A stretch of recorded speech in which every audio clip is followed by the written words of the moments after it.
Good evening, everyone. This is High Point Mayor Jay Wagner. I'm calling to order the regular meeting of the High Point City Council for February 7th, 2022. Before we begin, I would like to recognize that all members of the City Council are present here at City Hall. For those who are listening online, we do have a quorum and the ability to do business tonight. So, before we actually begin our business, though, I would like to ask everyone to please rise for a moment of silence, followed by the Pledge of Allegiance to the flag.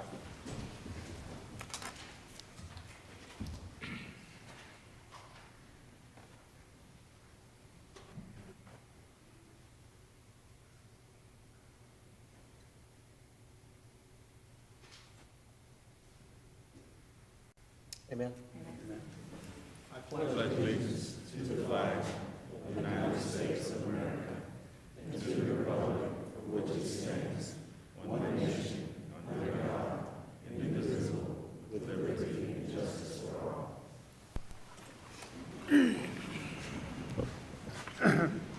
Okay, before we begin, I have several recognitions and proclamations that I would like to handle. The first one is regarding Benjamin London. Benjamin, I see you're the man with the crown. How about standing up for us? Benjamin, tell us a little bit about. Come over here to the microphone. Let's give you your due. Absolutely. Make sure we give you your due. Come over here to the microphone and tell us a little bit about your experience and how you got that crown.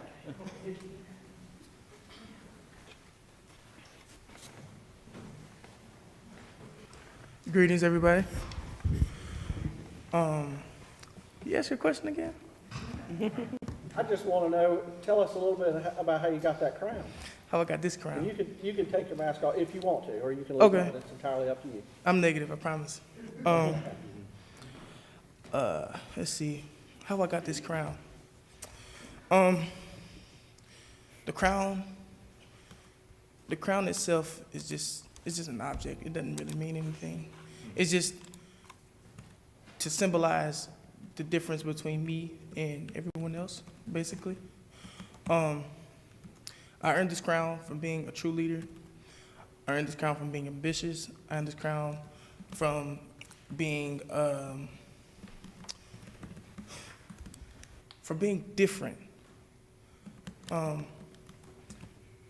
wear this crown to show the people behind me that you can persevere, you can achieve anything that you put your mind to.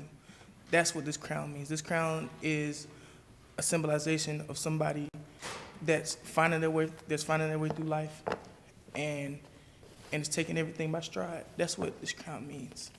I consider myself a leader, a visionary,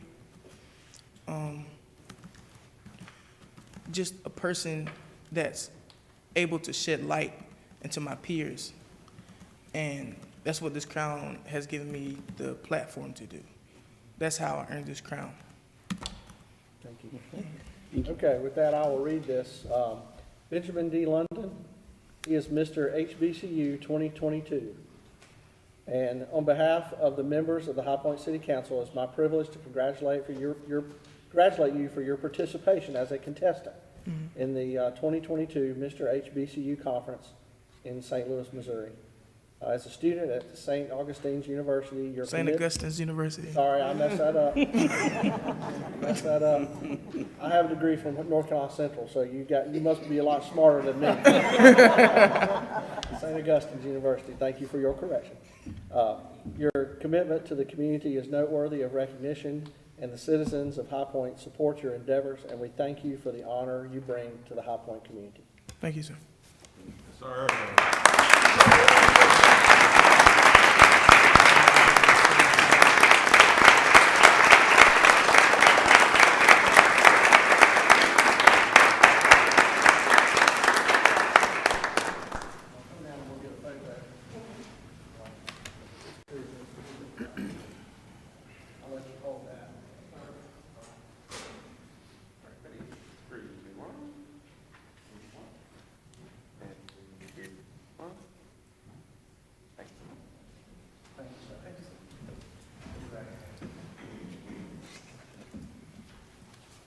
Good job, Ben.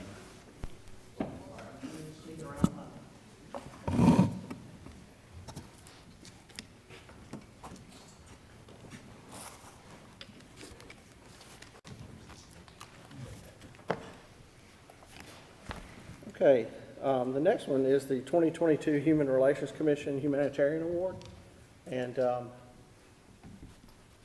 will turn the floor over to you, sir, and you can make this presentation. And I believe one of our councilmen, Michael Holmes, wants to participate and say a few words as well. Absolutely. Distinguished Mayor and City Council members, tonight I have the honor of introducing you to Chase Clark, whose outstanding service to our city and its residents is being celebrated by the High Point Human Relations Commission. Ms. Clark began her life's work at age 7 when she saw the many unmet needs in her community and decided to do something about it. In the 10 years since then, she founded Chase's Chance, a 501c3 nonprofit that seeks to empower local and international youth. And through that organization, she has raised over $100,000 in donated goods, service, and funding. I'll describe just 2 of her most recent projects to you. In January of 2021, the technology company Ecolab awarded her $10,000 grant to address the opportunity gap among Guilford County school students through a laptop giveaway program. After giving away all the laptops in just 24 hours, she then raised additional funding to expand the program and reach even more students. More recently, at Southwest Guilford High School, she created a sustainable essentials closet to help address food insecurity and other basic needs among the students at Southwest Guilford High School, where Ms. Clark is also the senior class president. Therefore, in recognition of the many ways Ms. Clark has gone above and beyond to increase equitable access to food, education, and technology, tonight I am proud to convey on her the Human Relations Commission's 2022 Humanitarian Award. And I'll pass that on to you, Councilman. Don't forget Homecoming Queen. And Homecoming Queen. I am so honored to be part of the council that presents this award. Chase is like family to us. I refer to her as one of my bonus daughters. Just watching her and the work that she does is inspiring to everyone. This award is a down payment on future accomplishments and things that you will do down the road. You're an inspiration to everyone that you come in contact with, young and old. I am so, so, so proud to have you as part of my family, and I am so proud to present this award to you tonight. Is she here? Yes. She's right there. Chase, come here.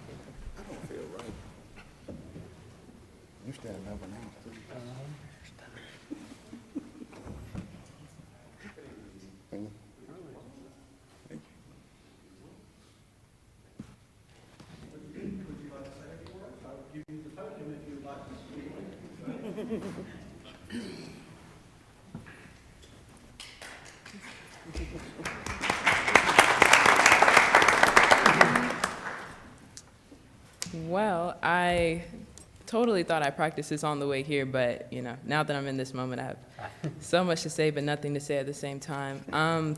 But first and foremost, I want to thank everyone who was a part of making this happen. Thank you so much.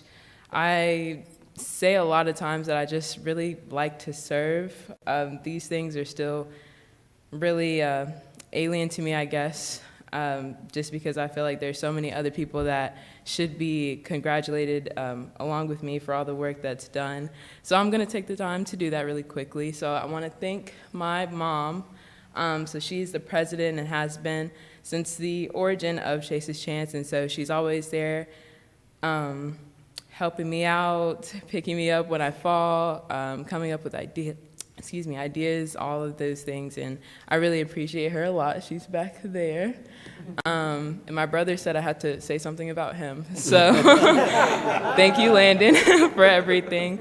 I want to thank my dad and my whole family, my whole support system that's here. I want to thank my community, as far as my church family and everyone who's a part of that, just broad group of people, for always being willing to jump in on any project, whatever I ask. Usually before I ask, people are always willing to give and donate. So yeah, just endless thank yous for this opportunity and for all the others. So yeah. Thank you. Thank you. And Mr. Mayor, if you don't mind, we'd also like to get a photo with Chase and her family as well. And we have some of the commissioners here tonight, and to get a second photo as well. Okay. Whoever's going to be in the photo, come on down.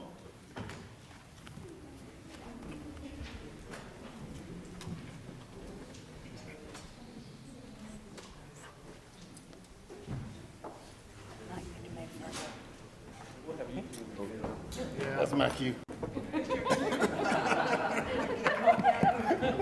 Councilmember Holmes.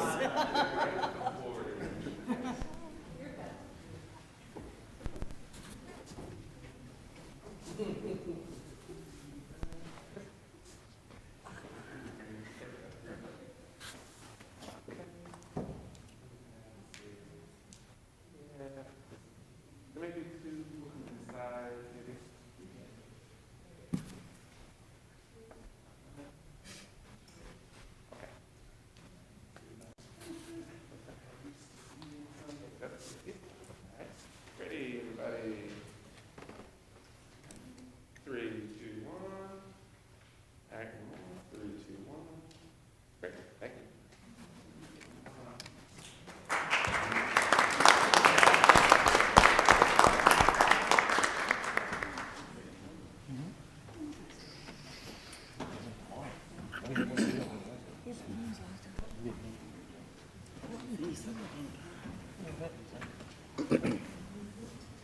Okay.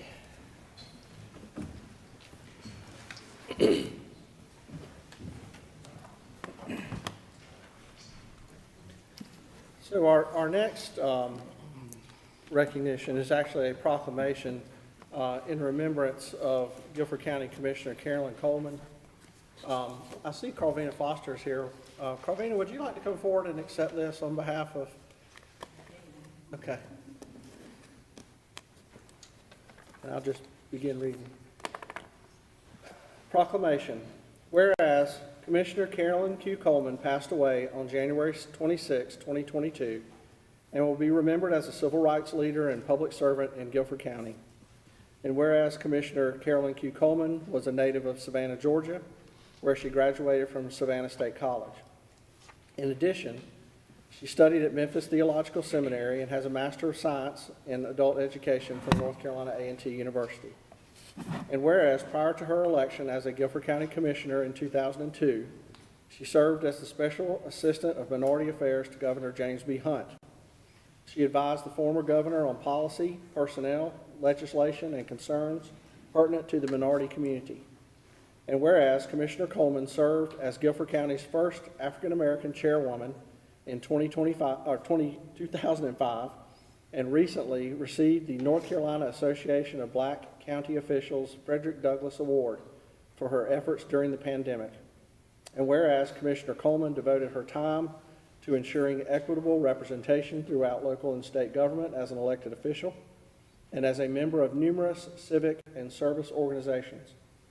In recognition of her extraordinary accomplishments, she has received the Governor's Order of the Longleaf Pine in 1987, and her heroism during the Savannah sit-in movement was commemorated with a historical marker on the Georgia Civil Rights Trail in 2016. And whereas Commissioner Coleman leaves her son, Carlton, and 2 grandchildren, Genesis and Terrain, to carry on her missionary work that was close to her heart, her beloved church, New Zion Missionary Baptist, Greensboro, North Carolina. And therefore be it resolved that I, J. Wagner, Mayor of High Point, North Carolina, do hereby extend sincere condolences to Commissioner Coleman's family and friends, and encourage the citizens of High Point to remember the accomplishments and contributions of Guilford County Commissioner Carolyn Q. Coleman.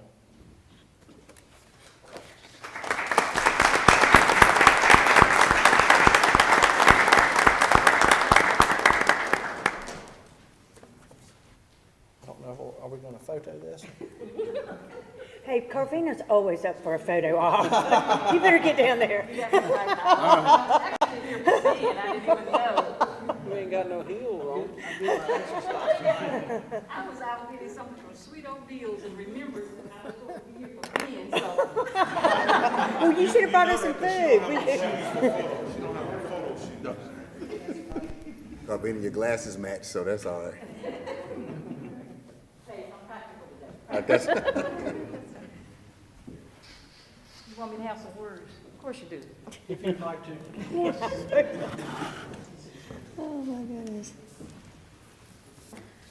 Well, certainly I'd like to thank Mayor Wagner and High Point City Council for remembering the life of Commissioner Carolyn Coleman. She was truly an icon in Guilford County and across this state and across this country. She worked tirelessly for civil rights and equal rights for all people. She was always for the people. She will certainly be missed on the Board of Commissioners, where she was very outspoken about issues for employees and those who were less fortunate. She organized the food giveaway that we had across Guilford County, trying to be sure that all parts of the county receive food. So again, this is very befitting tribute to her, and thank you so much for remembering her. Thank you, Commissioner Foster. Okay, last one. I'm getting my steps in at this meeting. This resolution is regarding the High Point Community Foundation, so I know Paul Sard here and Jim Morgan. Would you guys mind rising for this resolution? Resolution. Whereas the High Point Community Foundation was incorporated in 1990 and funded with a $5 million unrestricted gift in 1998 from Jim and Jesse Millis, Sr. After nearly 8 years of behind-the-scenes work by a group of committed High Point leaders who understood their community needed a permanent fiscal resource that would always be there to provide for the unmet needs which they realized would be unique for every future generation. And whereas High Point was blessed to have a remarkable collection of 9 community leaders who came together under the leadership of Jim Morgan, founding chairman, who is an initiator, a doer whose passion and commitment drew others to the cause. And working with him in the initial planning was Jim Millis, Sr., investment chair, a textile mogul who passionately loved his community and understood the importance of this resource that would eventually grow to over $110 million in assets under management by 2022. And whereas, joined by men like Bill McGuinn, vice chair, a dedicated community servant, a humble man who intimately understood the philanthropic landscape, Bill Horney, development chair, a real-life Horatio Alger story, a born salesman who worked tirelessly with Paul Lessard, founding president, to grow the endowment, Dr. Nito Cobain, marketing chair, a force of nature, a marketing genius who embraced the concept and generously poured his heart, talents, and resources into the foundation. Phil Phillips, board development chair, an astute financial mind who early on saw the enormous benefits of the foundation could provide and contributed the first large gift to the endowment. George Erath, grants chair, a man of impeccable principle and integrity who was the perfect choice to head up the foundation's grants program. Charlie Green, secretary, a true entrepreneur whose energy and drive helped keep it all organized, and last but not least, Charles Odom, treasurer, an accountant and pragmatist who could say no when necessary and kept all on the straight and narrow path. Whereas, in its very first year, the foundation's existence, the Board of Trustees approved granting over $100,000 to nonprofits in High Point in an effort to show this resource was established to meet the needs of all High Point citizens. And in the next 24 years, the foundation would grant over $100 million to meet needs in public education, poverty, social justice, health care, workforce development, downtown transformation, COVID relief, and many other needs that have arisen in the community. And whereas the foundation has benefited from the strong leadership of its Board of Trustees, which has included High Point's most gifted and knowledgeable leaders who have given their wisdom, talents, and resources to stay true to the foundation mission of serving our donors' interests and meeting the community's needs. so that all in High Point may have the opportunity to reach their fullest God-given potential. And therefore be it resolved that I, J.W. Wagner, Mayor of the City of High Point, North Carolina, resolve that the City of High Point does on this day, February 7th, 2022, take note of these 9 remarkable men who made up the Foundation's founding executive committee to honor their exemplary vision, steadfast commitment, and love for their community, which has left a legacy that will continue to positively impact our community for generations to come.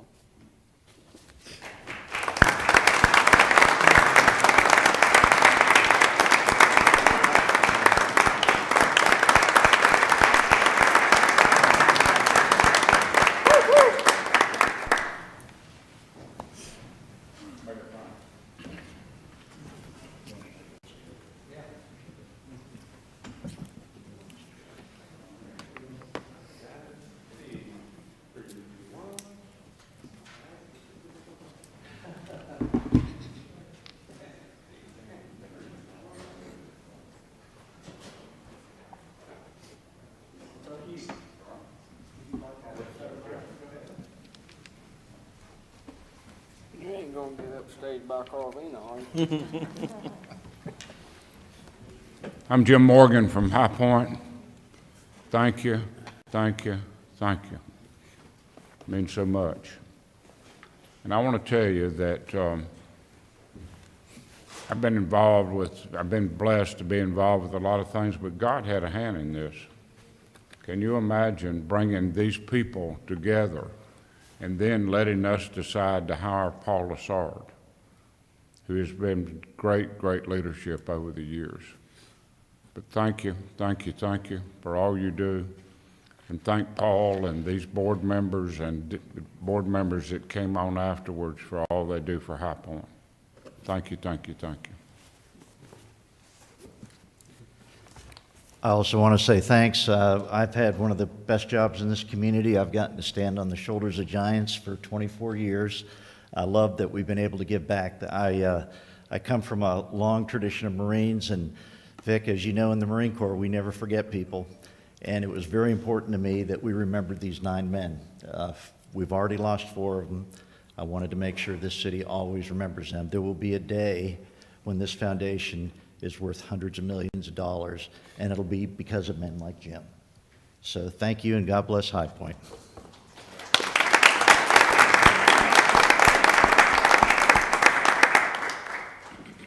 Okay, so the next item on our agenda is our strategic plan update.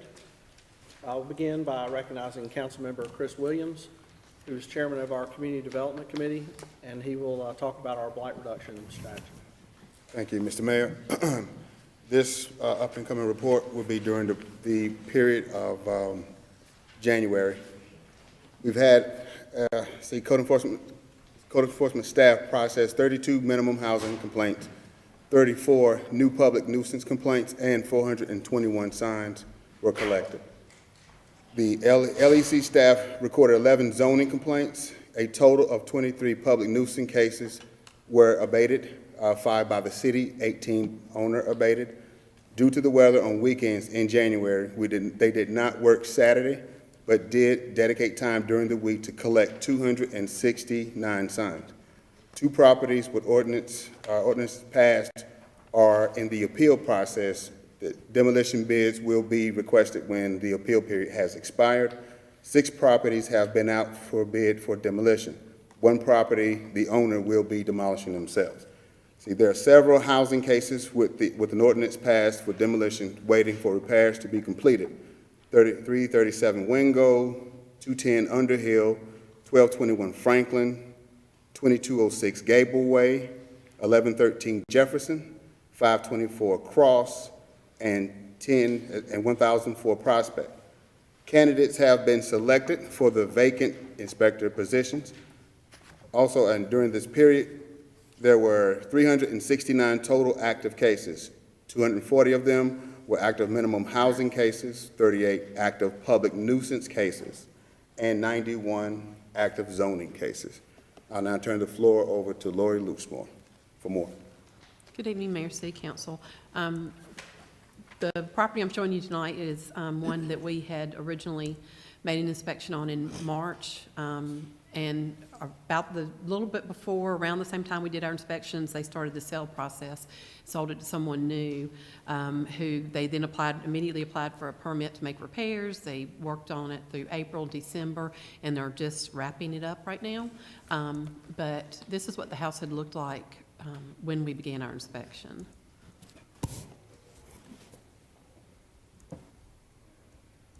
And this is what it looks like now. And as I understand, I do believe it's going to be owner occupied. And I will fully disclose, I took these off the internet. Their pictures were much better than ours, so I wanted to show those to you. And that's all. Thank you, Lori. That's what we love to see. Owner repaired properties. Okay, Mayor, that's all I have. Okay, thank you, Councilmember Williams. Next, I'll go to Councilmember Michael Holmes, who's chairman of our Marketing and Branding Task Force. Thank you, Mr. Mayor. We have finalized contractual agreements with Civic Brands, who was selected in a panel with members of the task force and staff. We do have that agreement. It's in our regular agenda items. Would you like to discuss it now or wait till regular agenda item?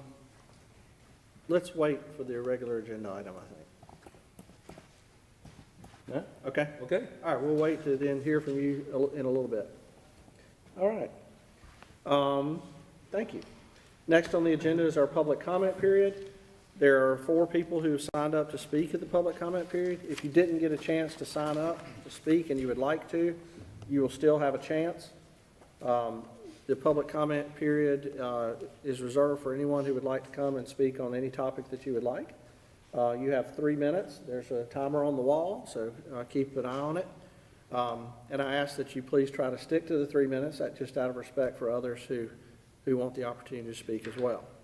But I'll call these names in order, and then when I call your name, if you would come forward up here to the lectern, give us your name and address for our record, we'd appreciate it. First on the list is Charles Hensley.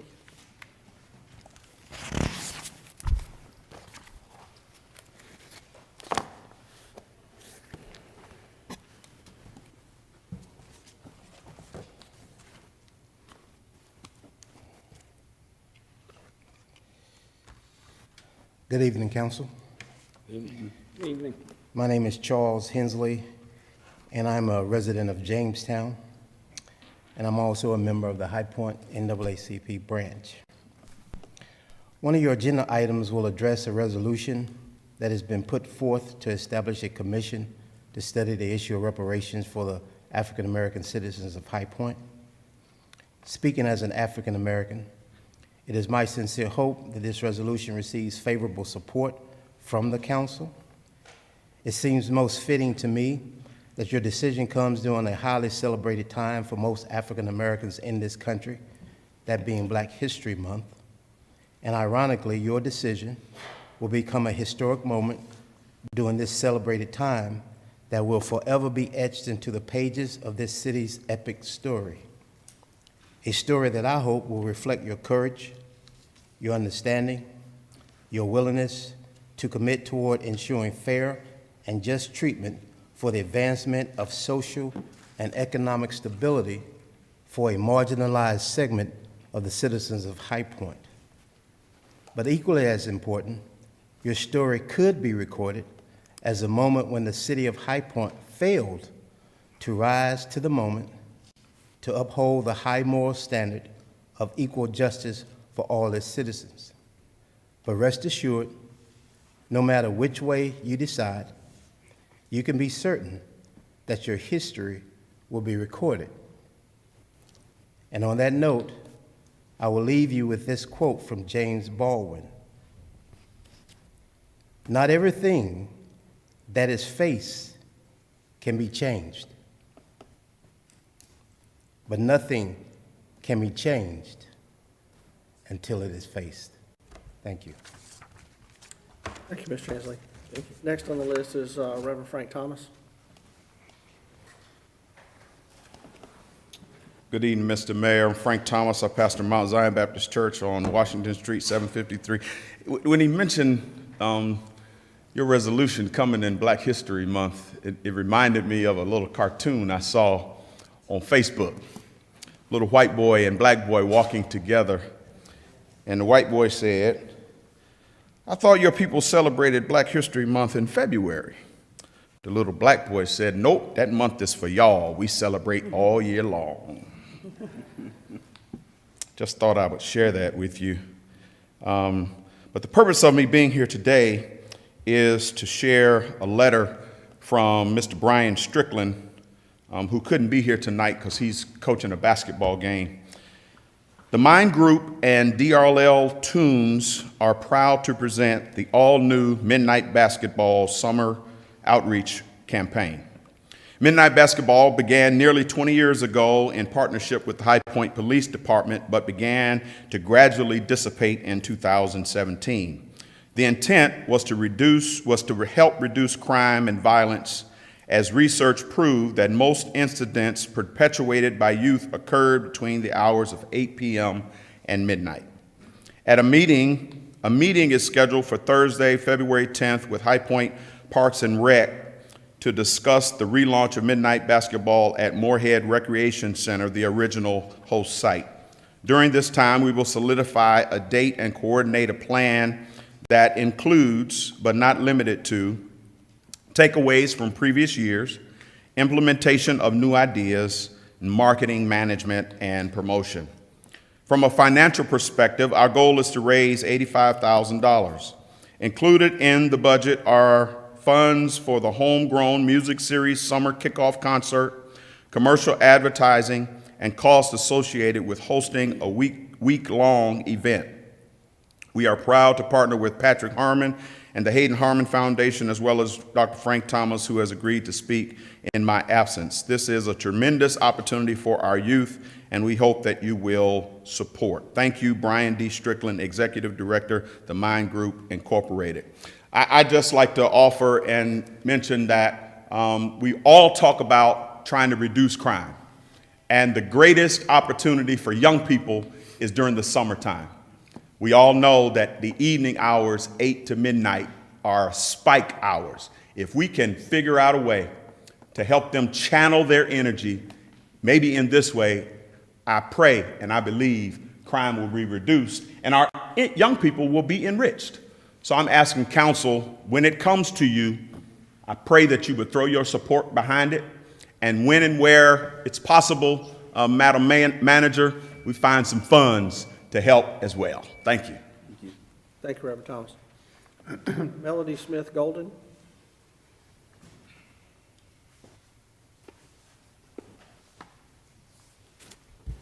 Good evening. Good evening. My name is Melody Smith Golden. I will not be taking off my mask due to my immune system.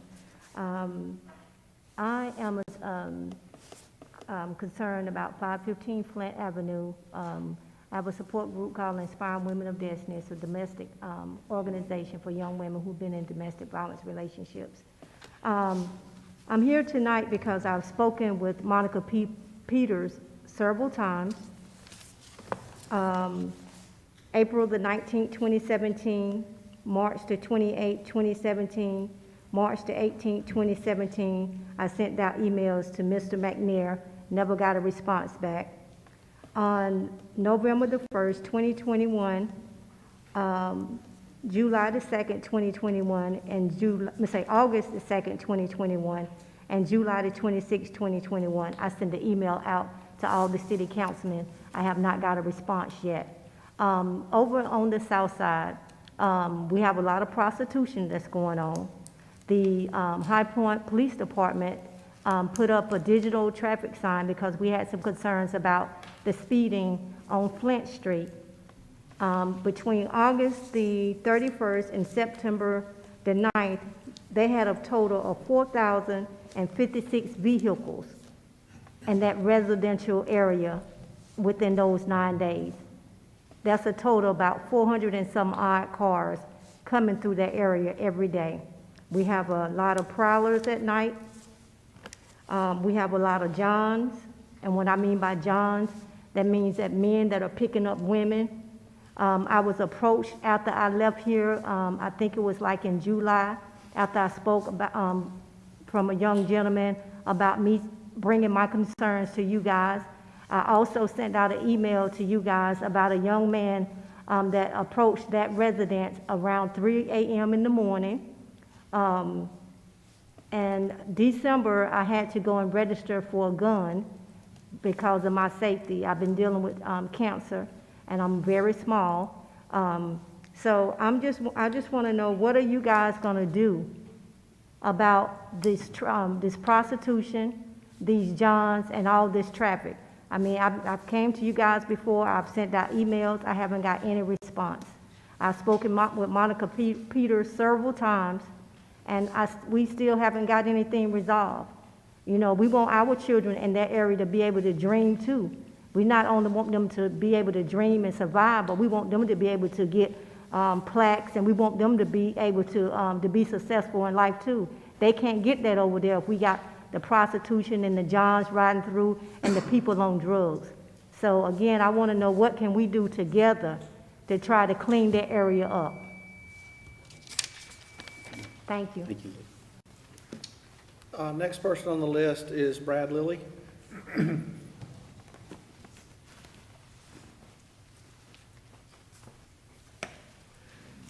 Good evening, Mr. Mayor, Mayor Pro Tem Peters,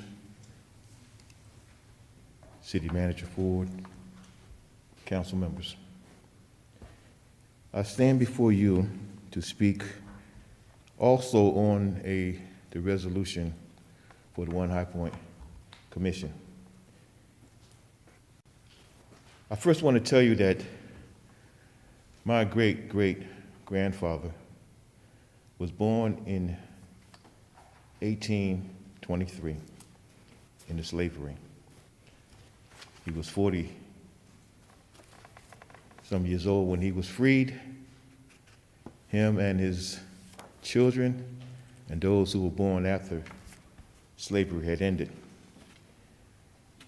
His son, my great-grandfather, Samuel Norfleet, and his brothers and siblings had acquired through that process since the end of slavery to own 50 acres of land. My great-grandfather, Samuel Norfleet, was killed holding on to that land. If you search the records in 1907, you'll find where nobody was arrested. No report was given, only because in that time it was a white man trying to take land from my family. So he died to hold on to that land. And I'm proud to say that those 50 acres still remain in my family. That's my story. But the story of all is for over 244 years, High Point profited off the backs of blacks. And we want to say, as Martin Luther King said, now is the time. The injustice, cruelty, brutality, inhumanity of slavery and legal segregation is brought to bear. Black people endured murder, rape, sodomy, crimes against nature, and assault against educational, financial, and economic stability. The NAACP, on behalf of the Black community of High Point, advocates for housing solutions that mitigate displacement of our families, for the elimination of food deserts by creating food co-ops, mobile food markets, bus stop farmers markets, and employee-owned co-op markets, for the promotion and increase in more academically qualified citizens with advanced degrees in our African American community. Today, as Mr. Hensley has already said, marks a historical moment. Recorded in the annals of history will be this decision today. And it's my pleasure to stand before you and to begin these times and a part of this effort. Thank you. Thank you, Professor. Is there anyone else who would like to speak during the public comment period? Okay, seeing none, then we will move forward. Mr. Mayor, I got a question. Yes. The lady that spoke about the prostitution and all that stuff, it's unfortunate she left, but do we have her contact info? Because we literally had that Public Safety Committee in response to that time she came in here. Monica and I worked closely on getting with the police department to cover exactly what she came before council. Now, she wasn't there, which I told her she should be there, but I mean, we covered that, what their police department's doing to correct the issue, the monitoring, all that information. I'd love to be able to get that to her, to let her know we heard her. Absolutely, and I've got her contact. I mean, we even just texted last week together, but I definitely understand her frustration because it's not something that we can fix overnight. It's a very frustrating, I mean, you know, from the Public Safety Committee, but you know, she's a very strong advocate, even though she's sick with cancer. She does so much in community. I mean, she literally, it's almost like a little ministry, because she'll go out and give the girls condoms and tries to talk to them, and you know, so she's really been a huge advocate for that. But I will share contacts, and Maybe we could even get her the YouTube link of the audio so she could actually listen to what was discussed, then get back some feedback from her on what was discussed. I know, but you know what? I think the bottom line is you still keep seeing it. Sure. And I mean, it's hard to accept the answer that there's nothing we can do right now. I guess what a lot of people come here for public comment and they speak, but they don't know Right. that we actually do something about it, and we did. I know, but if you go down there, I'm sorry, I know what she sees every day, because I drive down there at least 4 times a week, and I do not see anything that's changed, and it's sad, and it's unfair that those children that live in that neighborhood have to be exposed to that, because it's right next to some parks. The main pickup place is the, what's the park with the painted, the jigsaw puzzle? I can't remember what the name of that park is. But anyway, it's a playground. And that's, I mean, every time I drive by there, I see at least 1 or 2 cars. I mean, you would not believe it, what I see. And my husband says, stop driving down there, and I probably shouldn't let this be on public comment because people start looking for my car. But anyway, it's really sad. And I wish that there was, hopefully the screenway and all the stuff that we're going to do in the South Side area will help clean up that area, and that's my prayer. But I will get with Melody, and maybe you can meet her at some point. But she's a great person and a great advocate and a hardworking citizen and really cares. So thanks for saying that, Victor. Okay. Next on the agenda is the Finance Committee items, and for that, I will turn the meeting over to Councilman Britt Moore. Thank you, Mayor Wagner. Fellow councilman and Mayor Pro Tem Peters, before you today, after our meeting on Thursday, the items as per norm were reviewed and discussed, all questions answered. There are several in the consent agenda, which is in your packet. If there are no questions, I'm presenting the consent agenda with a favorable recommendation for approval. Second. Okay, there's a motion and a second for approval of the consent agenda items listed on your agenda. Are there any questions or comments? Okay, hearing none, all those in favor of approval of those items, please signify by saying aye. Aye. Is there anyone opposed? Okay, that motion passes. If I may, Mayor Wagner, at this time, I would like to ask I will make a motion to suspend the rules for a couple of items that come in the form of an addendum to finance. Okay, there's a motion to suspend the rules to add 2 items. I think everybody received a handout for those. Is there a second? Second. Seconded by Councilman Johnson. Any comment on the motion? Hearing none, all those in favor of approval of the motion to suspend the rules to add these 2 items, please signify by saying aye. Aye. Is there anyone opposed? Okay, that motion passes. Thank you. The first item before us this evening is item 2022-34. It is a consideration of a contract for sodium hydroxide of our bulk chemical purchase. And coming forward to the podium is Mr. Derek Boone for presenting.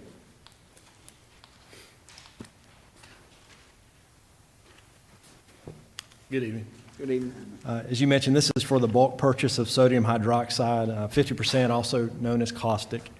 And we use this chemical in the city's water and wastewater treatment plants for pH adjustment and alkalinity addition. The contract for caustic was awarded to Ultron Solutions LLC on March 1st, 2021. Ultron Solutions has notified the purchasing division that they will not be able to hold the current awarded price beyond March 31st, 2022, due to market factors that have created a sharp increase in the price of sodium hydroxide. Ultron Solutions has recommended that the City of High Point piggyback on the bids for sodium hydroxide that were received by Winston-Salem Forsyth County Utility Commission on December 2nd, 2021. Winston-Salem Forsyth County Utility Commission received 2 bids, and Ultron Solutions LLC was the lowest bidder at $748 per dry ton. So the Public Service Department is requesting approval for council for authorization to piggyback off the Winston-Salem Forsyth County Utility Commission's bid submitted by Ultron Solutions LLC, opened on December 2nd, 2021, awarded December 13th, 2021. It would be a 1-year contract for the annual amount of $265,540, and the existing 3-year contract with Ultron Solutions LLC would be terminated. Any comments or questions? Motion approved. There's a motion to approve this item. Is there a second? Second. Second. Okay. I have a quick question. Okay. Does that come out to us all at one time, or do we get it as we use it? We get it as we use it. And this is an estimated amount, so it could be either below it or above it. Okay, thank you. Any other questions or comments? Okay, hearing none, all those in favor of approval of this item, please signify by saying aye. Aye. Is there anyone opposed? Okay, that motion passes. Thank you. Next item is 2022-56. This is concerning the purchase of a property located at 1928 Greenstone Place. Madam Attorney Joanne Carlisle will present. Thank you, Councilmember Moore. This is an item which has come before council before. We were moving towards eminent domain. However, we've been able to come to an agreement for purchasing the property for the amount of $205,000. We're coming tonight to ask permission to do so. Any comments or questions? Yes, Councilman Moore. I just want to say that I think the people of Foxwood Meadows will be greatly appreciated with this efforts that council is taking. That area regularly undergoes massive flooding, and it is not just now about the property value, but it also is a public safety issue. The requirement to enter that area during flooding when someone needs emergency services has long been a problem, and I think this is a positive step towards solving that public safety issue for the people of Foxwood Meadows. I concur with you on that, and for those of you in the audience and listening, this is a problem area that was planned out back in the 60s prior to more regulatory things that are in place now for flooding, and it has been a constant problem, not only for this council, but for many before. So with that, I will make a motion. If there's no other further questions or comment, I'll make a motion for approval of item 2022-56. Second. Thank you. Yeah, there's a motion and a second for approval of this item. Are there any comments or questions? Hearing none, all those in favor, please signify by saying aye. Aye. Is there anyone opposed? Okay, that motion passes. That's all for finance. Okay. We're now getting into our regular agenda items, and we'll move now to the Prosperity and Livability Committee items, and for that, I'll recognize Councilmember Hudson, who's chair of that committee. Thank you, Mr. Mayor. Prosperity and Livability Committee have 2 items to bring before council tonight. The first is a recommendation from our Marketing and Branding Task Force, and I'll turn that over to Michael Holmes, chair of that. Thank you, Chairman Hudson. In your packet, you should receive the agenda item for the final agreement, contractual agreement with Civic Brands.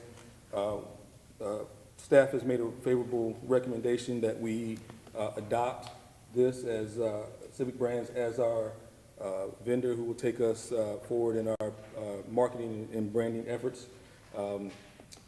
I will say that the Civic Brands, for the proficiency of what they do and their rating, was extremely competitive on the bid, and I think that what we undertake here will be a generational change to our marketing and how we position High Point in the future. So we'll entertain any questions, should there be any. Was there discussions amongst your group with any, this Councilman Moore, with any, we've got a lot of entities in town that care a lot, and we've got a lot going on in town. Was there cross-coordination or discussion of what separates this branding piece from the others, or collaboration? Can you expound on that? Yes. Civic Brands, their stock and trade is branding municipalities. That's all they do. And the difference between them and some of the other entities, especially some of the local entities, is that their experience in branding municipalities is what stood out. They're also far more competitive in terms of cost than some of our local, those who bid locally. So between their rating, their proficiency, and also their competitiveness of their bid, we felt like this was the way to go. But to your point of cross collaboration, they are open to using some of our local entities to cut down on the travel time. If there's any campaigns that are happening here, they're willing to use some of that as well. So it cuts down on the travel time and it saves some of the costs that we may need for them to travel here to do any of the research and data collection. I just would like to, for the best unified message that we can get. Well, actually, Councilmember Holmes has done a great job. Absolutely. Because the folks from Visit High Point are on board. All those different entities that you're asking have been in those meetings and helped. Most of our major stakeholders in terms of our city's brand are on the task force. Yeah. So they were involved in the selection of civic brands. They were fully throated in the support for this agency. So for everything, all of your concerns, we addressed them on the panel. Excellent. Are there any further questions? If not, then I will make a motion to approve 2022-46. Second. There's a motion and a second to approve this item. Are there any comments or questions? Okay, hearing none, all those in favor, please signify by saying aye. Aye. Is there anyone opposed? Okay, that motion passes unanimously. Thank you, Mr. Mayor. The second item we have to bring up is item 2022-47, which is a resolution from one High Point commission. And I'll give you a little bit of background and history of this. James Mays is here tonight, who is the chairman of the local NAACP chapter. And Jim and I have talked over the years and had conversations, and those conversations have led to the NAACP presenting a resolution to the Prosperity and Livability Committee, which then came before the full council. The full council agreed to discuss this further. We've been discussing this ever since. Councilmember Holmes is on that committee. There's 2 members from the city, and there are also members in the House tonight. If you served on that committee, could you please stand up very quickly so we can recognize you and thank you for your work? So these are members of the community also that worked on this resolution. Thank you all so much. So what you have before you is an amended resolution that came from that committee. And I'll turn it over to Jerron so that he can walk you through it. And what we're asking is simply for us to acknowledge that we've received it, which gives us then the authority to discuss it further.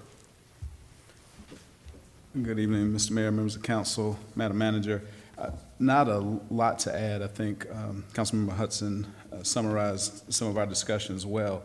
One thing that we would iterate is that on the work group that council directed, we met on the 12th, the 19th of October, and November 30th. The resolution was thoroughly discussed with the NAACP. There was lots of back and forth and engagement to the extent that that Councilmember Hudson was talking about. We also had the opportunity to work with legal. Thank you, Joanne, for the work that they did to make sure that everything in line with this resolution was formatted and fitted into what a city resolution should look like. So at this point, on behalf of the One High Point Commission Work Group, staff presents the completed document to the City Council as requested. Are there any questions from the dais for anyone? I want to make sure everyone understands where we are with this. When you say you're asking to accept the resolution so it can be discussed further, where do you, what's the discussion to be, to bring forward? What's the goal? The part of the resolution is how to actually set up the formal commission. So there is a separate committee that will be, established with this resolution. That committee will interview citizens who would like to serve on the commission. So this committee that was formed was not the actual commission. This is simply to have discussed the resolution coming to us. So the resolution sets up a committee. That committee, through a process of application and interview, will actually pick the commission. That commission will have a one-year term where they'll start working on some of the items in the resolution, at which time that resolution, the actual resolution, comes back to us for further consideration. What we're considering in this resolution is that the way that we proceed here, creating the commission, is what we're wanting to do. I know, it does sound... You will have to actually adopt the resolution in order for the standing committee that you referenced, the appointing committee, which would then go ahead and appoint the committee members for the commission. All of that, all the details and the process for that are set out in the resolution. So I'm wondering, is it being presented tonight for the adoption, or is it just being presented tonight for, because the adoption of the resolution tonight will allow the process to begin. Madam Attorney, if I may, I think if I can clarify what Councilmember Hudson is asking, we are asking that the resolution tonight be adopted, but open it up for any discussions or questions from anyone here. I think the resolution is here tonight to be voted on to enact. So I have a question. So when I remember at one point, it was going to go back to you for some amendment changes because some of us had said some things. Would it not have to go back to P&L to do a recommendation to full council? Or what, because we had not even seen the changes until today. Right. So I don't know exactly, I'm kind of confused of what we're supposed to do today. I understand that completely. It was put on your agenda tonight, and that's why I was having the question that I'm having right now. That's why I wanted to clarify. It is not. I thought it was, you were interested in making a motion or making a determination as far as the adoption of the actual resolution tonight. That is completely council's decision. Yeah, I'm confused because what's on the agenda says that we're requested to acknowledge receipt. It does. It does not ask for it to be adopted, which is why I wanted to ask and get some clarification, because you're right, the request that's coming on the agenda memo from staff is just that you acknowledge receipt of it. We have, I will say that we worked very well together. We've made a lot of edits for clarification, making sure that there was a clear process set out within the resolution, very detailed, so that it could be go ahead and move forward. But that, again, is completely up to council. If I may say something? Yes. Well, one thing that I remember saying, I think it was like in a full council, I'm not exactly sure, I'm sure Lisa can find it in the minutes. I definitely acknowledge the fact that our history is scarred deeply, but one of the things that it asks for in the resolution is a formal apology from the city. And I'm just going to tell you that we need to come to peace, and I understand that what happens is when people are said, you have to apologize. what you're telling them is that you are guilty. And people don't want to accept guilt. That was our past, and we didn't have any say in that. And I just don't see that as a way moving forward to insist or demand an apology from the city. And that's the only part. Other than that, I love the formation of a one commission. I think it's a great idea to move forward with our city, but I just think that we have to be very cautious of how we word things so that we create a bridge and not a division. Mayor Pro Tem Peters, currently the way it's worded in the resolution is that the commission would then go out and do an investigation, evaluate determine basically some recommendations that they would come back to the city council, whether that would include a municipal apology or anything else that the commission might find through their studies. Given the fact, however, that it sounds like council did not receive, all of you, all 9, receive a copy of this until the agenda. And I'm not sure too, the agenda memo just requests that it be accepted. I guess that decision needs to be made tonight. Mayor, I would look to you for some guidance. That was the request of why we're bringing it to you simply as a receipt, because if we receive it, it gives us the ability to discuss it and not have to discuss it right now on the dais with a lot of questions that could very easily be answered in open forum, but will take a lot of time here. So it's not that we want to discuss the resolution, because it is involved. I do want to make sure that everyone understands what is in the resolution. Councilmember Hudson, are you recommending that you would receive it tonight? There would be conversation, I presume informally, because you'd have to have a public meeting if there was going to be a I would assume that it would come through as a manager's briefing or at some point. That's always been my understanding. I never thought I thought we were voting to acknowledge it so that we could talk about it. And then because we haven't discussed it yet, yeah. And bring it back through. Absolutely. Managers, Absolutely. and then bring it back to council for a vote. Right. Got you. Okay. I don't have a problem with the receipt of the resolution. I would agree with some of my colleagues, and I think also that acknowledging the receipt of it and would also give time for the public to weigh in on it as well. This is a very important thing that we're considering, and I think it would be wise of us to put this out, I think, for public comment as well, for a period of time.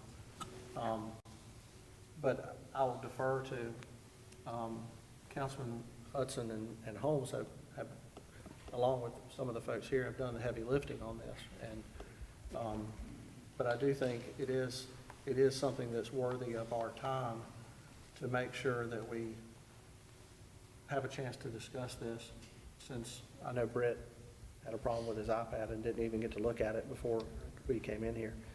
So I don't have a problem with acknowledging the receipt of the resolution, but I'm not ready to move forward on a resolution of support for that item yet. Well, there's even stuff in the language, I just want to get clarification on it, even like the member terms and how long their terms are. It says, for the life of the commission. I know those are smaller matters, but just so we have an opportunity to ask those questions and make sure we know what's in there, whether we feel we can agree to it or have some suggestions for changes or whatever. Because I just got it, and I'm not an attorney, I'm just a Marine that, sitting up here, but I'd love to be able to have an opportunity to take some notes and ask those questions, and at a time where we have the time to really chop it up that way if we could. So I don't have a problem with the receipt, but again, I want us to all have an opportunity to look at it and not be bombarded with it in 10 minutes. Mr. Mayor, is it typical protocol to allow the public to weigh in on the adoption of a resolution? I think it depends on what you're doing. I mean, we have, for a lot of things, there's public comment. There's time set aside for public comment. And this will happen if we just receive it tonight and we're gonna take care of it. We're gonna talk about it and actually make a decision on it at a later time. I mean, in effect, we've created a time where the public can comment. I'm not saying I want to hold this open for public comment until the second meeting in March. I'm not asking for that. I'm just saying that I think giving us a chance to really delve into it and, you know, to maybe go over it at a manager's briefing, or maybe we keep it in P&L and have an opportunity for all of us to come together at a P&L meeting. It doesn't really, the format of that doesn't really matter to me. But I think, too, that by default, we don't meet again for 2 weeks. I think folks would have the opportunity to take a look at this and give some feedback on it. I hope that there's been a lot of time and effort put into this, both by the branch and by members of council in the community. We've bandied this back and forth a lot. We've made a lot of resolutions, a lot of revisions and a lot of changes. We've allowed you know, outside opinions into this. I do not want to continue to belabor this. The people of High Point, the branch, they deserve a decision. I hope that we can all commit here tonight to getting into this, reading it, understanding it, having your questions, and discussing it. And if it is to come back, let it be sooner than later. I don't think that anyone is under the impression that we don't want to take this vote. We need to do this, but we need to commit to bringing this to the full council and giving these people a vote. They put a lot of work into this, and they deserve to have that vote to recognize the work that they've done. Mayor Wagner, I got a couple thoughts. Okay. Oh, go ahead. Yeah, because I'm back to you. I'm probably a little more curious, I think, than some of my peers on the dais, so I got to ask a few questions. So, acknowledgement of receipt was the purpose of this item coming. I'm curious if there was a miscommunication of the purpose for this agenda item being up here tonight, because it sounds like there's a number of folks who came this evening with the expectation that a decision was being made. And I think I'm curious about that. I wasn't in the discussions. I'm not one of the council members who's been involved in this. I wasn't allowed in those meetings. So I guess I just got a lot of curiosity. Because it seems like from the nodding of heads in the crowd, there's a lot of people who thought this was being voted on tonight to be approved. I don't know, in my very short tenure on council, if we've had an item that says acknowledgement of receipt of a resolution. I don't know if we've had that, and I don't know if we've ever had a time where we said, let's get public comment weigh in. I hear what we're saying about looking it over. I got a couple thoughts about that. Some of these are inquiries, some of these are observations. I'm assuming this agenda came out Friday or Thursday, as all agendas do, and the attachment was in the agenda. And I think you mentioned a council member having issues with access to iPad, but that's happened, I think, to all of us at a certain point. I've certainly, on a Friday, went to go look and, oh crap, I gotta get my password updated. It just happens. And there's been plenty of items I come in on Monday and say, well, I better do my best to try to learn as much as I can on Monday because it's being voted on tonight, especially if a delegation of council has already looked at this a lot of times. And we've already discussed this on the dais. And this resolution has a lot of the same words that we as a council already looked at and reviewed. This isn't new information that we're digesting within 1 hour's time. A lot of this is information that we've been reviewing for months. And the only thing that this resolution talks about is forming the actual commission. The resolution doesn't mention that they will say these are the recommendations. The resolution says they want to do some studying and figure out what sort of recommendations could come as a result and how those recommendations might address various things. Like, what might it look like to do some kind of apology? No one said that an apology is going to come in that way. So I think I've got inquiries and I've got observations because I got a lot of curiosity here about how much time we need to look at something, given that it was put on an agenda just like every other item is put on an agenda for our review over the whole weekend, given that we've looked at the item really for months now and kind of talked about it, that I don't know a precedent for acknowledgement of receipt of resolutions, and I do not know a precedent for public comment on resolutions. And really all they're asking to do is to form a commission that's quite frankly using some of the same tenets of every other commission and committee and working group that we have here in the city. And so that's all my curiosity. And if folks want to address each one of those points, I think that's fantastic. But I think after you get done addressing those, I'm gonna make a motion, actually, that we suspend rules to add this to the agenda for consideration of approval. And then we can vote tonight if folks want to approve it or not. But I'm gonna be honest, I think I got to appeal here to some reasoning, because I just can't agree that folks are telling me this evening that you feel like you haven't had enough time to digest what it's like to form a commission. All they're talking about is how they're going to pick members and how it's going to exist. To the question of how long it lasts, it says it on the document. They'll get a report to you within 12 months. And then with X amount of days after the report, the commission will dissolve. So we're not talking about something that's going to exist into perpetuity. It's all there on the paper. It's all there on the paper, and it is so familiar to stuff we've already been doing. And I have to be clear about something else. I got to be clear about it.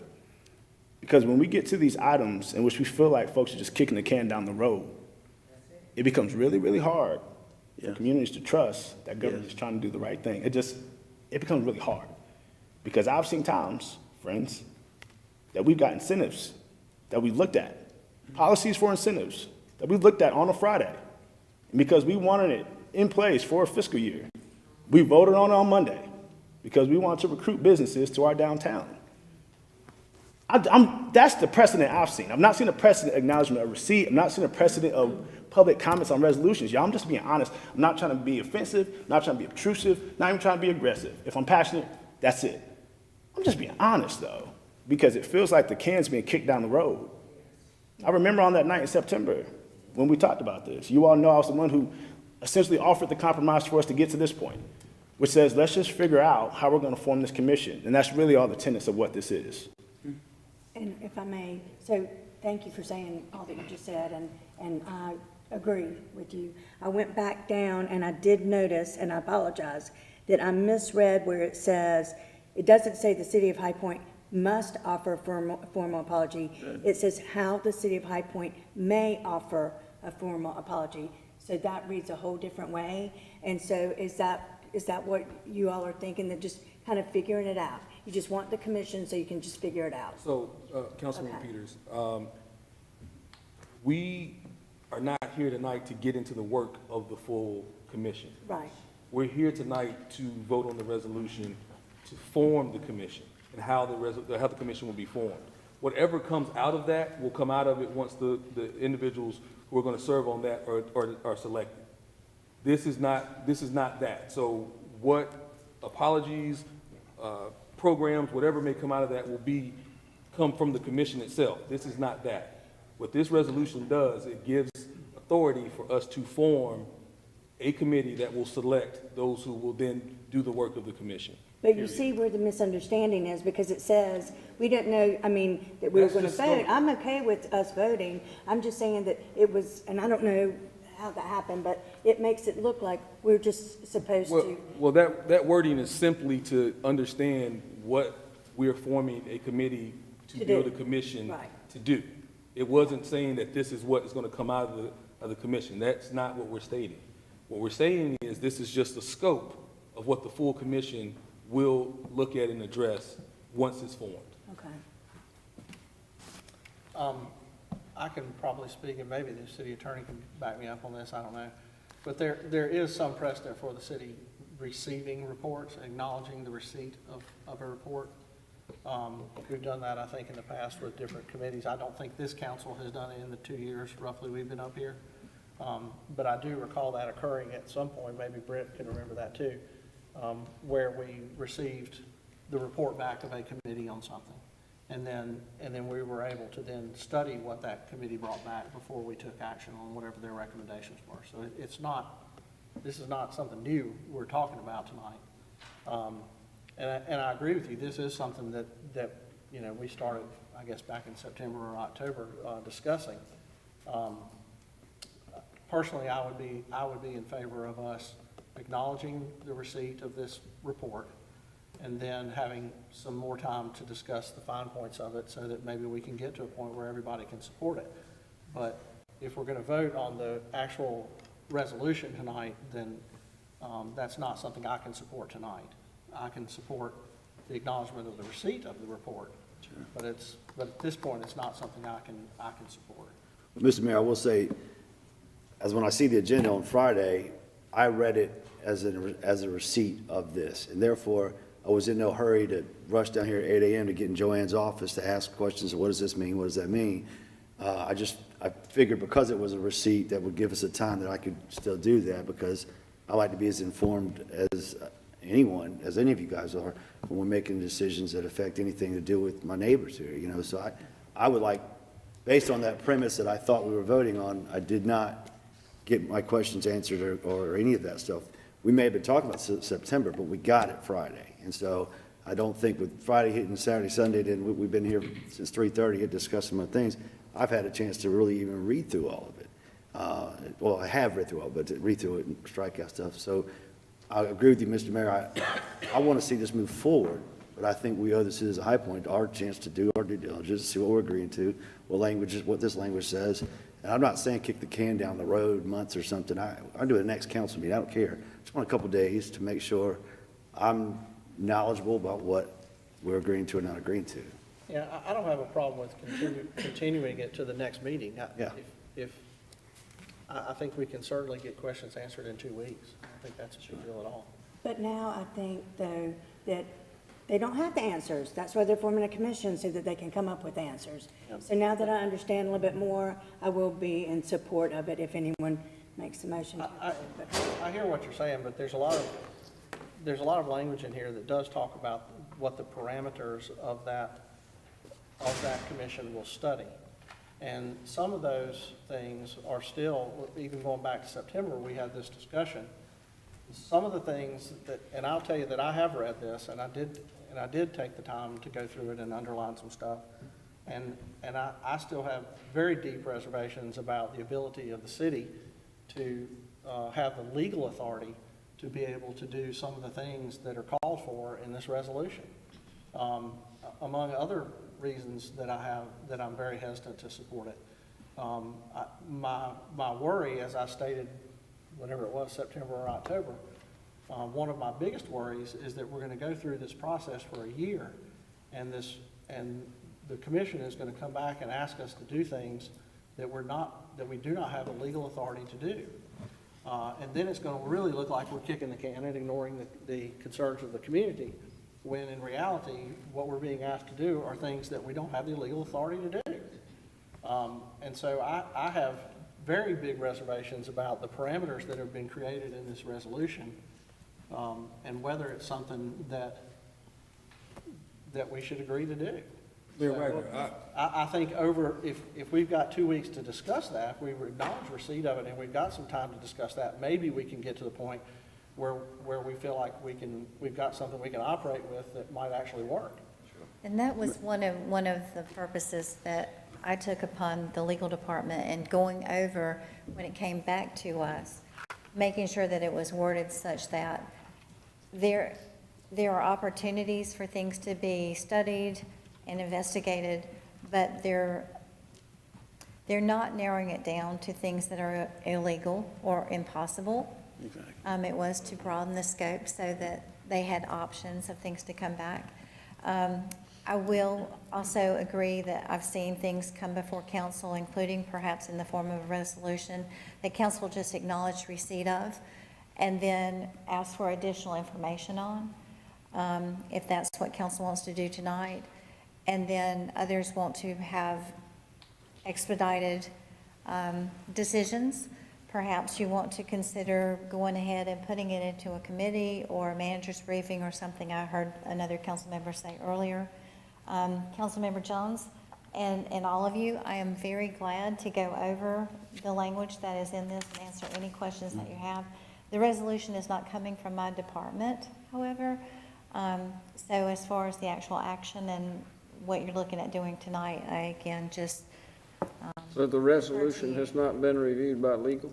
The as resolution has been presented? very reviewed and very amended by legal, because the original resolution contained a lot of wording and language that would not have been possible to accomplish, because it would have been outside the perimeters of the law. So it's been redrafted to, again, open up some options for the commission. And just like with the apology, there is no requirement for an apology. It simply states that if they might consider bringing back an apology, because it's something along the lines of they will investigate and look at different recommendations that they can bring back to city council as to what they think might be right. And one of those could be a municipal apology. So, since, I'm sorry, go ahead. Councilmember Johnson, so, because I was going to ask the question in regards to the legal, you guys have already looked at it, okay? Very much so. And the concern, I believe, that the mayor mentioned in regards to, it may be dealing with something out of the parameters that we can't do. You've looked at that. Do you see anything like that? It depends on how much they stick to what is in there. Absolutely. There's going to be some bumpers, I believe, that need to be set up. But that will, in my opinion, come as the commission begins doing its work. Exactly. And kind of feeling its way along. My department will stand ready, of course, to offer advice to kind of, again, serve as a bumper. I also clearly acknowledge if you guys need, you just received this, it's a very important decision.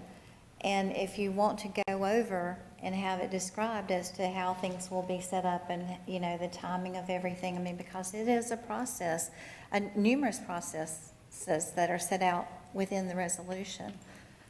But again, that's completely up to council and what your preference would be tonight. Madam Attorney, I just, I want to clarify that we're not, we're speaking about two different sets of legal constraints here. I think the mayor is talking about the legal constraints of what the commission may return and we're able to do from those recommendations. I don't think there's any legal constraints on us forming the commission. This is something that we do every day. What we're doing tonight is adopting a resolution to form a commission, which there's no legal constraints on that, correct? There are no. So I just want to make sure that we're clear when we talk about the legalities of this and what is possible for us to do. We're not even at this point yet. The point of addressing of any legalities for anything that we may do will come from the work of the commission, which may be a year from now. Then this council has the authority definitely to go ahead and adopt the resolution, which would put the wheels in motion for the commission to begin. So I just don't want us to conflate what we're talking about here. Understand. This is two separate issues of legality. Yeah, I have no problem, I have no doubt that we have the legal authority to create the commission. That's not it. My concern is that we're going to spend a year waiting on this report to come back, and that many of the things that this commission may bring back to us may be things that we can't do. And I'm legitimately worried that if the commission brings us things that we cannot legally do, that is going to create an issue within the community that we're ignoring the concerns of the commission, or that we are outright opposed to what the commission has brought back. And I don't think that's a position that we ought to put the city in up front. And so, I mean, I have other reasons, philosophical reasons, but I'm legitimately concerned about that when I read the parameters of what's in here. I mean, there's discussions of that this is justified based upon international law. Well, we don't do international law. You know, we do the law of the state of North Carolina and the U.S. Constitution here. We don't do international law. There's things in here that, as an attorney and as a mayor, that I have a real problem with, and I think that, you know, again, I don't have a problem with acknowledging the receipt of this report, but I do have a problem with us voting to proceed on this tonight, because I don't think this thing is ready at this point. And I don't have a problem with us coming back in 2 weeks. If we want to set 2 weeks as our deadline, let's set 2 weeks. Let's have a manager's briefing on it, or run it through P&L where we can ask questions. But But if we're gonna go for approval of this resolution tonight, that's not something I'm in a position to support right now. Mayor Wagner, is it possible that we could get members of the branch to weigh in on their preference on how we proceed tonight? I'll acknowledge, yeah.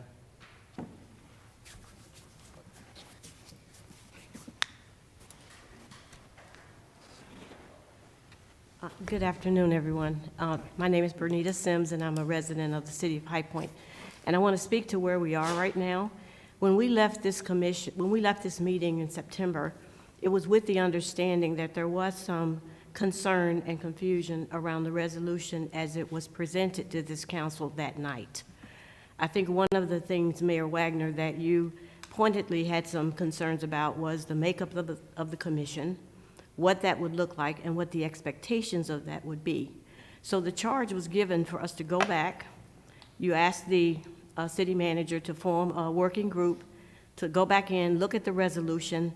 Let's, dig off into it, make sure that there was an understanding about what that commission would look like, what the work of that commission would be if it were formed, and then how we would proceed forward. So as we met as that working group, those were the auspices we were working under. So we believed at that point that we were meeting with city staff, we were meeting with 2 members of the city council, we were meeting with 4 members of the NAACP, and we're going to dig off into that document and come back with a resolution that would be acceptable to this group. So at that point, legal worked with this.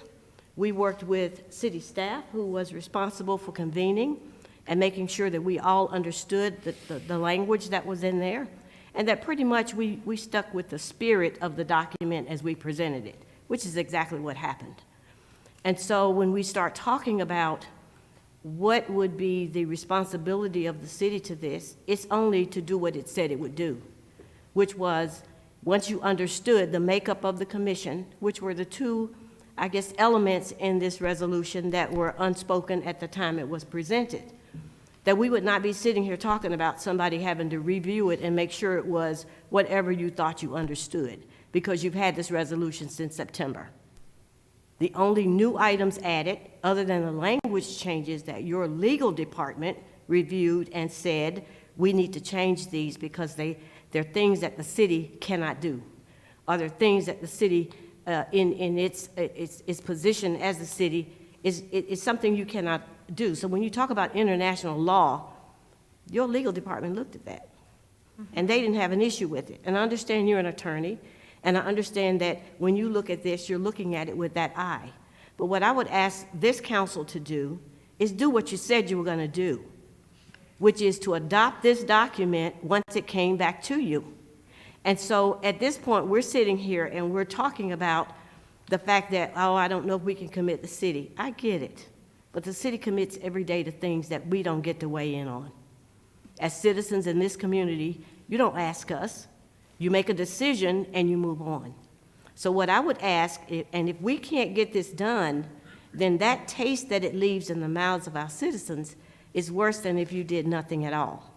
So what I would look at it and say, Councilman Hudson was aware, as well as Councilman Holmes, and the 2 other individuals that are employees of your city, as well as the city manager. I can't imagine at this point in time what would be in that document that scares you so much that you can't adopt it today, that it cannot be adopted for us to move forward with the establishment of that commission. And let's chop it up. Let's talk about it. Let's see what it is we need to do in High Point to create an equitable community for everybody. So I agree with Councilman Jefferson. There is nothing in this that you should be afraid of. And I think that it would speak volumes for this community to say, hey, look, we don't mind having conversations. And it doesn't hold you, commit you to anything other than to create a commission for the research and the discussion of how we might look at what has happened in the city of High Point and lift all of our citizens up, plain and simple. Thank you. If I could also address the international law item. As Bernita Sims just commented, We did our best to maintain the spirit of the original resolution that came to us. In doing so, I made clear through John and his office to the working group that some of the things, the resolution that came to you guys stated as facts could not be adopted by this council, because when you adopt something as fact, it is based on something that's been investigated by your staff, et cetera, and brought back to you. And that would not have been the case with what was stated as fact in the resolution that came to you originally. So those things, those items, remained in what you have, but there is a phrase at the beginning that says that these are facts that they brought as stated by them. It does not say that they are facts as adopted by this council. So I just offer that for explanation, but again, even as I say it and start explaining this to you, I mean, we could go through the whole thing. Madam Attorney, a question for you. If I, as individual council members, voted, yes on something, does that mean that I'm agreeing with every single statement of fact because there's historical dates and all kinds of stuff, every little thing in there, And I haven't had a chance to review. And clearly, I could not sit before you and say, you need to accept this as fact, because I was not able to go out and research, et cetera, right? So it's worded such that these were statements that were brought to you and presented. And I don't have it right in front of me, but I remember putting something in there that said basically that you are acknowledging that they appeared before you, that they brought a resolution, that resolution contained X, Y, Z. And then we take off from there and go into the actual formal process and setting up of the committees, the standing committee that does the appointment of the commission, and then the commission. Well, just out of respect, I do a lot of business deals out there, and I've never lost respect for somebody saying, hey, let me run this by my attorney, let me run this by my partner, whatever. Just constituents of Ward 5, it's comforting. Bernita said that Councilman Hudson's had a chance to read this, but my constituents didn't vote for Councilman Hudson.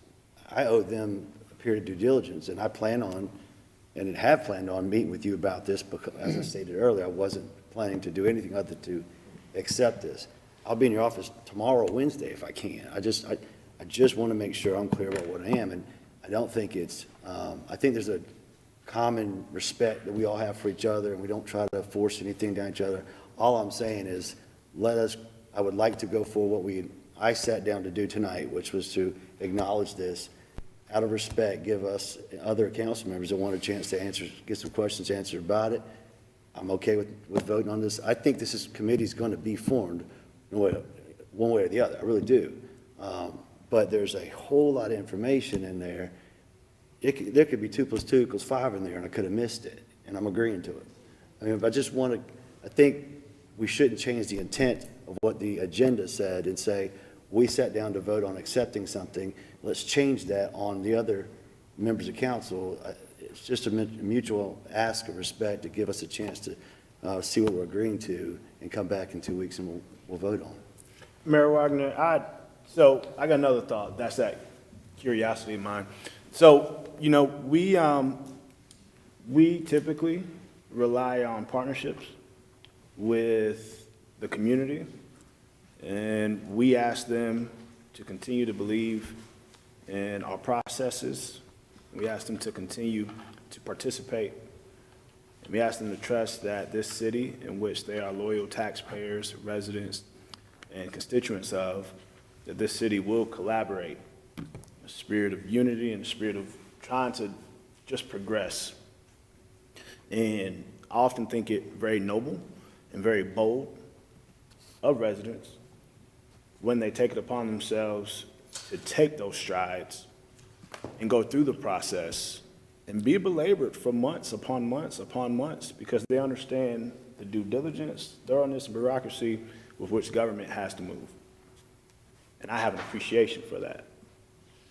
And, I get this thought that there are folks who have invested so much time, and, they were under the understanding that an action would be taken for this to go ahead and get started. They were under that understanding. And it's not lost on me that there were several members of council on this dais this evening, that when we saw the words acknowledgement of receipt or saw this agenda item, and when Chairman Hudson sort of explained what we were doing, we were kind of thrown off because we were like, wait, we're voting to discuss and consider, wait, what's going on? Like, I think if we were kind of confused, I have to be a little transparent to say I would not be surprised if the public, when they saw that, had no idea that ultimately what was happening was we were just voting to consider something. Like, I didn't know that. And to the points of not reviewing what's in the agenda and not reviewing all the attachments, I respect that. We have a duty to review everything that's in the agenda and the attachments. That is our duty, whether it says acknowledgement or if it says whatever else, we have that duty. Because I would hope you wouldn't acknowledge receipt without reviewing it either. I think it is incumbent upon us that when folks make good on their partnership and collaboration with the city, that we really just do the right thing in this case and say, hey, we're not committing to any recommendations. It's not some legal problem that we're stepping into. I appreciate that word keeps getting used, but our legal folks here have already told us we're solid, so we don't actually have to say that part anymore. I think really where we're at is, are we willing to form a commission under the same tenets of every other commission that we ever formed? It's essentially under that. And we've trusted our staff, our manager, the departments over it, our legal team, and multiple members of council. We've trusted them to do that. That's what we asked them to do. And really, I'm at the point now, I'm making a motion to suspend the rules so we can bring this to council to be voted on for acceptance and approval. If there is a motion that's been made to suspend the rules to bring this item before council for approval, is there a second? Second. There's a motion and a second. Is there any discussion on the motion? Okay. I will say that if we vote on this right now, we're going to get a split vote. That is not what I want. I want a unanimous vote for this. And if you give us 2 weeks, I think you'll get a unanimous vote. I don't think any of us are opposed to this. Right. That's just the simple truth. I don't want this to be a split vote tomorrow in the newspaper. I want it to be a unanimous vote, and I think it will be. Well, I have a question. I'm not exactly sure who's responsible for agendas and stuff, but my understanding is that when something goes to committee, they research it, then they discuss it, and then they recommend either approval or not. And we never had the opportunity to get the recommendation out of our committee. Because the finance committee meetings are always right before. We've got a P&L committee in 2 days. Yeah. So, do you think, I don't know how quickly you could change an agenda, because there is a process. And, I've been in situations a lot that I'm not doing the right process, and I get kind of, called down and so, I don't know if that's the answer. Let's do the process properly, because we all got a little bit confused, or move on tonight. I don't know which way. We did the process. Mayor Pro Tem, I was about to say, I appreciate that. August 3rd, 2021, we went through that process, and our committee, P&L, voted unanimously to support this. Yeah. And I've hoped for unanimous we did that. votes a lot, and I have been disappointed. So sometimes you just have to be disappointed. Well, the committee motion doesn't. is to whether to suspend the rules. We're not actually discussing approval or disapproval. It's really just this is an agenda motion. So, all those in favor of, let's do a show of hands, please. All those in favor of suspending the rules to consider the approval of the resolution, please raise your right hand. Okay. All those opposed? Okay, that motion passes, so by 5-4 vote.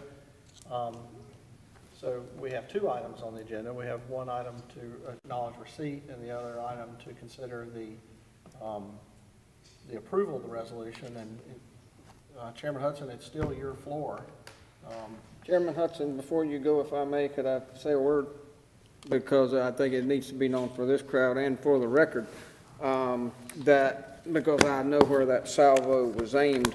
It has been mentioned that it's the responsibility of an elected council to read their attachments. It was also mentioned that earlier someone had trouble with their password. That somebody was me.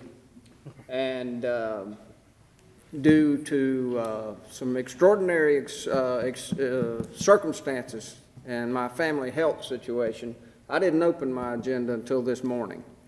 And when I opened it this morning in the midst of trying to deal with that and some fires at work and that kind of thing, I had trouble with my password.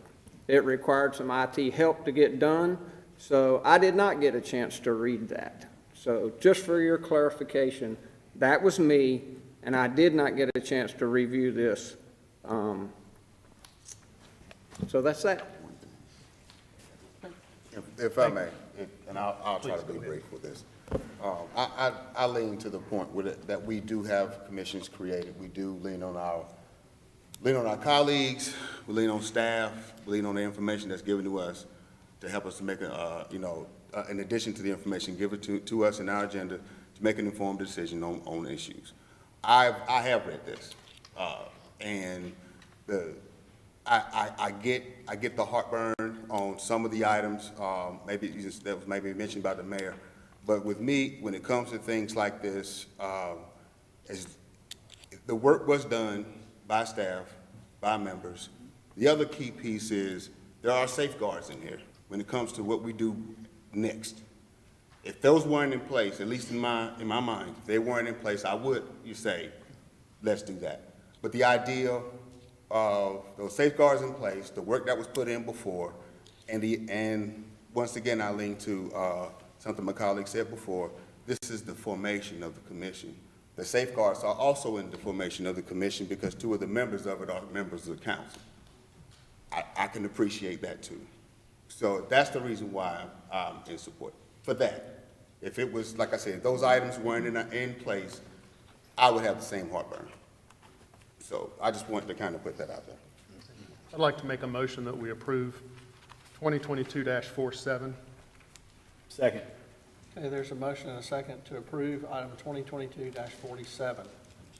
Is there any discussion? Just for clarification, for anyone listening, that motion is for 2022-47, the resolution. One High Point Commission City Council is requested to acknowledge the receipt of the One High Point Commission resolution for consideration. That's correct. Or adopt the resolution.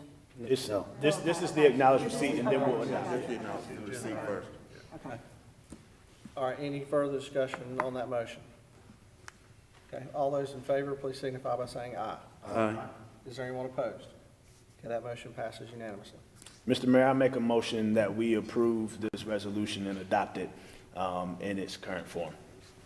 Okay, there's a motion for approval of the resolution. Is there a second? Second. There's a second. Did you let me make a Any substitute discussion? motion? No? Make a substitute motion that we table this until our next city council meeting. Okay, there's a substitute motion to table this to the next city council meeting. Is there a second? Okay, hearing none, substitute motion fails for lack of a second. Any discussion on the motion?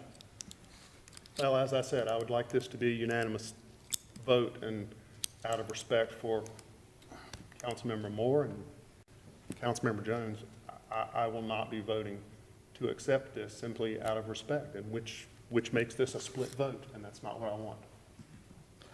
Okay, any other comments or questions?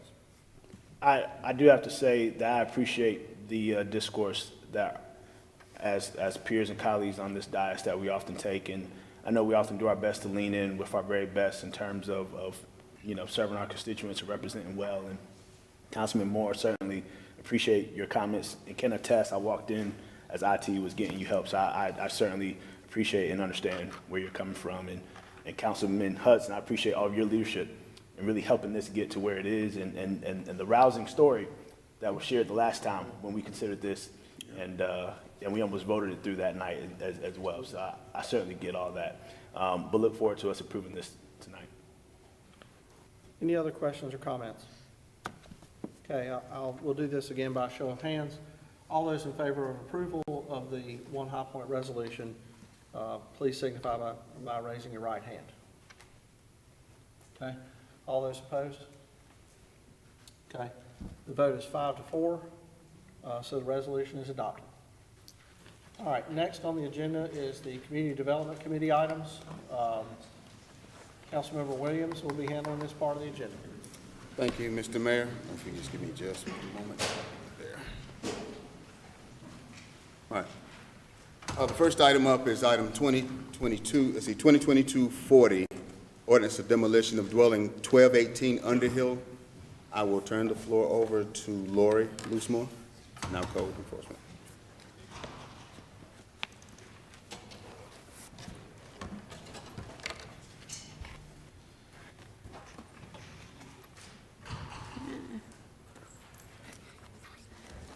Good evening.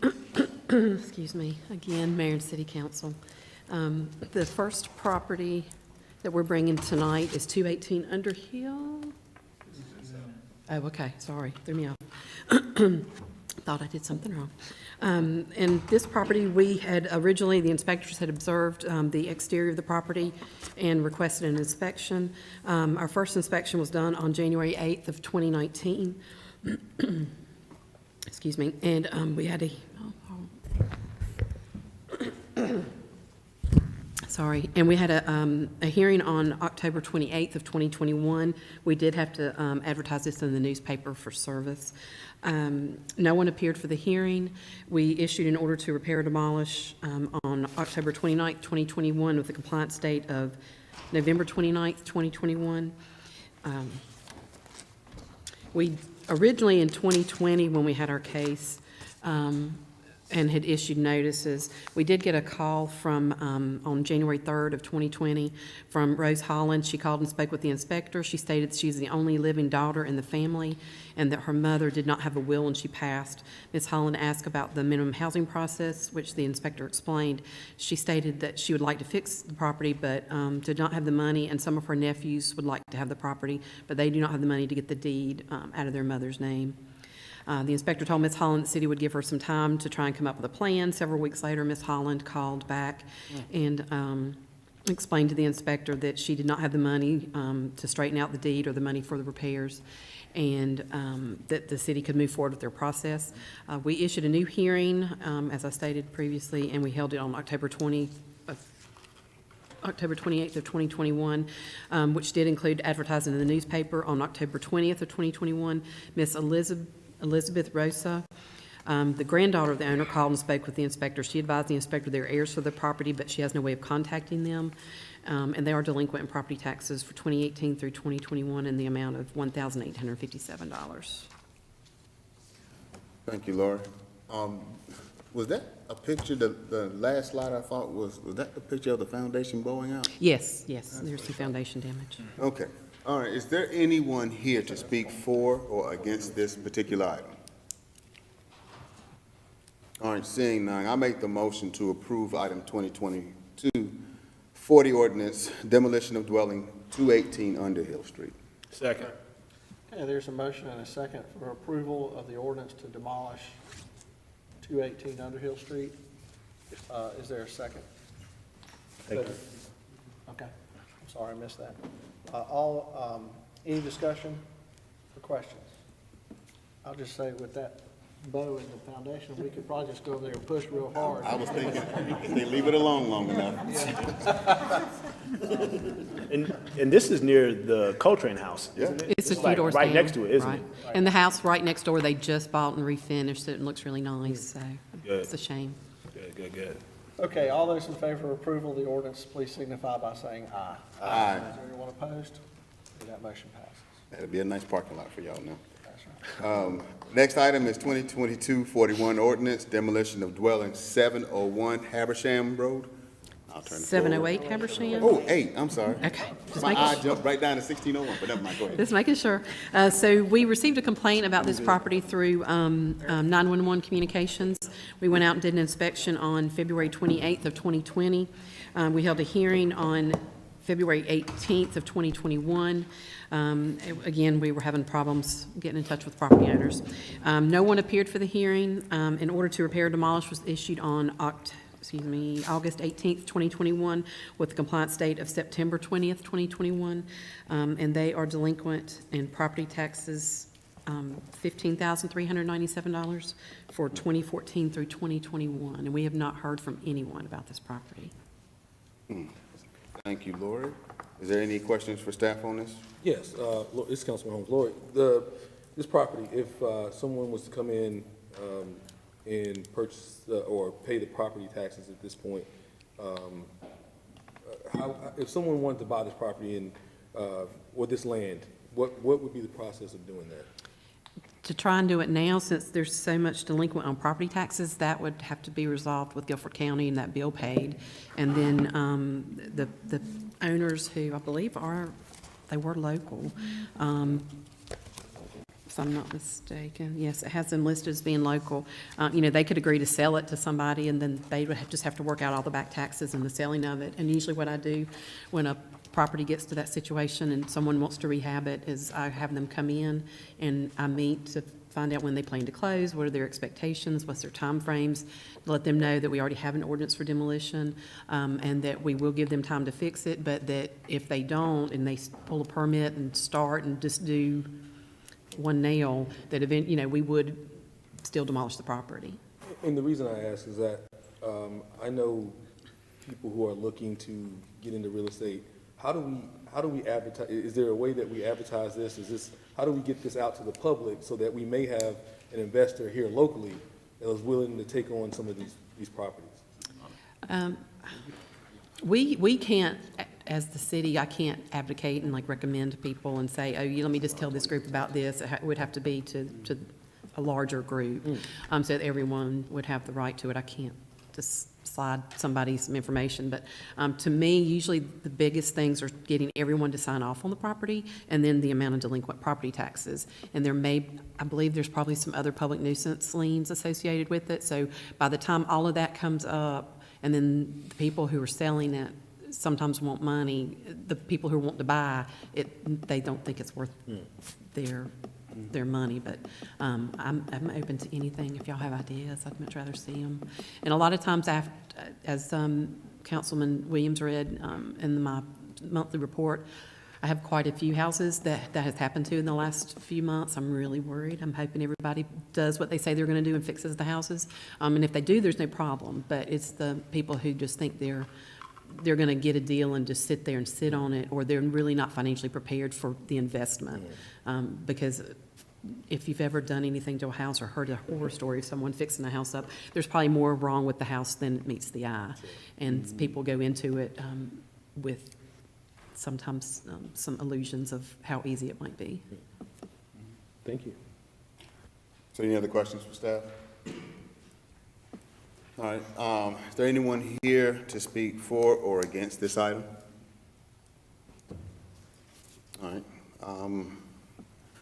I hate to see brick houses go down. I mean, it's just, stick built brick houses is a shame. Well, for what we had, we were out there doing one of the inspections and that somebody stopped. People will come up and stop us all the time. I just don't know really any city that I can think of that's come up with a great solution. We say you have to reach out and contact the owners. You've got to see if they're willing to do it, and sometimes they're just not willing to do it until this step is taken. But your demolition is 50%? 65%. 65. So if you take 65% of the value of that and add 15,000 on top of it, You're upside down. I mean, you're still, still a lot of money you'd have to invest. Wait till reval comes. So with all that said, I'll make the motion to move forward and approve item 2022-41 ordinance, demolition of dwelling 708 Habersham Road. Second. Second. Okay, there's a motion and a second for approval of this item. Any discussion? Hearing none, all those in favor, please signify by saying aye. Aye. Is there anyone opposed? Okay, that motion passes. All right. Last item is item 2022-42 ordinance, demolition of dwelling 1601 East Commerce Avenue. Laura? This property, 1601 East Commerce, we had originally inspected in March of 2019. The inspector did observe the condition of the property, so we initiated an inspection. We held a hearing on November 18th of 2021. We did have to advertise in the newspaper to try and get service for the owners. No one appeared for the hearing. We issued an order to repair or demolish on November 18th, 2021 with a compliance date of December 20th, 2021. And it is delinquent $12,093 for the tax years 2008 through 2021. And we have not heard from anyone regarding this property. All right, is there any questions? Thank you, Laura. Is there any questions for staff on this item? As a reminder before, can you remind us what the X mark That's where the fire department marks it that it's unsafe to enter. So they will not go in, is my understanding, to, So if it catches on fire, they're not going? they'll just, I believe they'll just fight it from the outside. They're not going to go in. They've deemed it unsafe for them to enter. Understood. Thank you. Is there anybody here to speak for or against this item? Seeing none, I move forward to approve the item 2022-42 ordinance, demolition of dwelling 1601 East Commerce Avenue. Second. Okay, there's a motion and a second for approval of this ordinance. Any discussion? Hearing none, all those in favor of approval of the ordinance, please signify by saying aye. Aye. Is anyone opposed? And that motion passes. Thank you, Mayor. That's all I have. All right, thank you. Next on the agenda are the planning and development items, and there's just one item tonight. I'll be handling that, and it is item 2022-18, Cavelli Enterprise, zoning map amendment 21-31.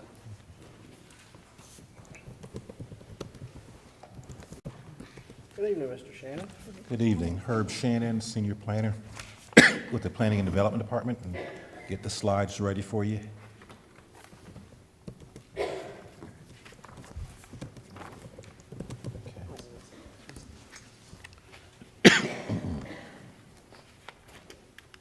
Yes, the one item you have for this evening is continued from your previous public hearing. This is zoning map amendment case 21-31. This is a request to rezone a 0.9-acre parcel located at the northwest corner of East Chester Drive and Penny Road.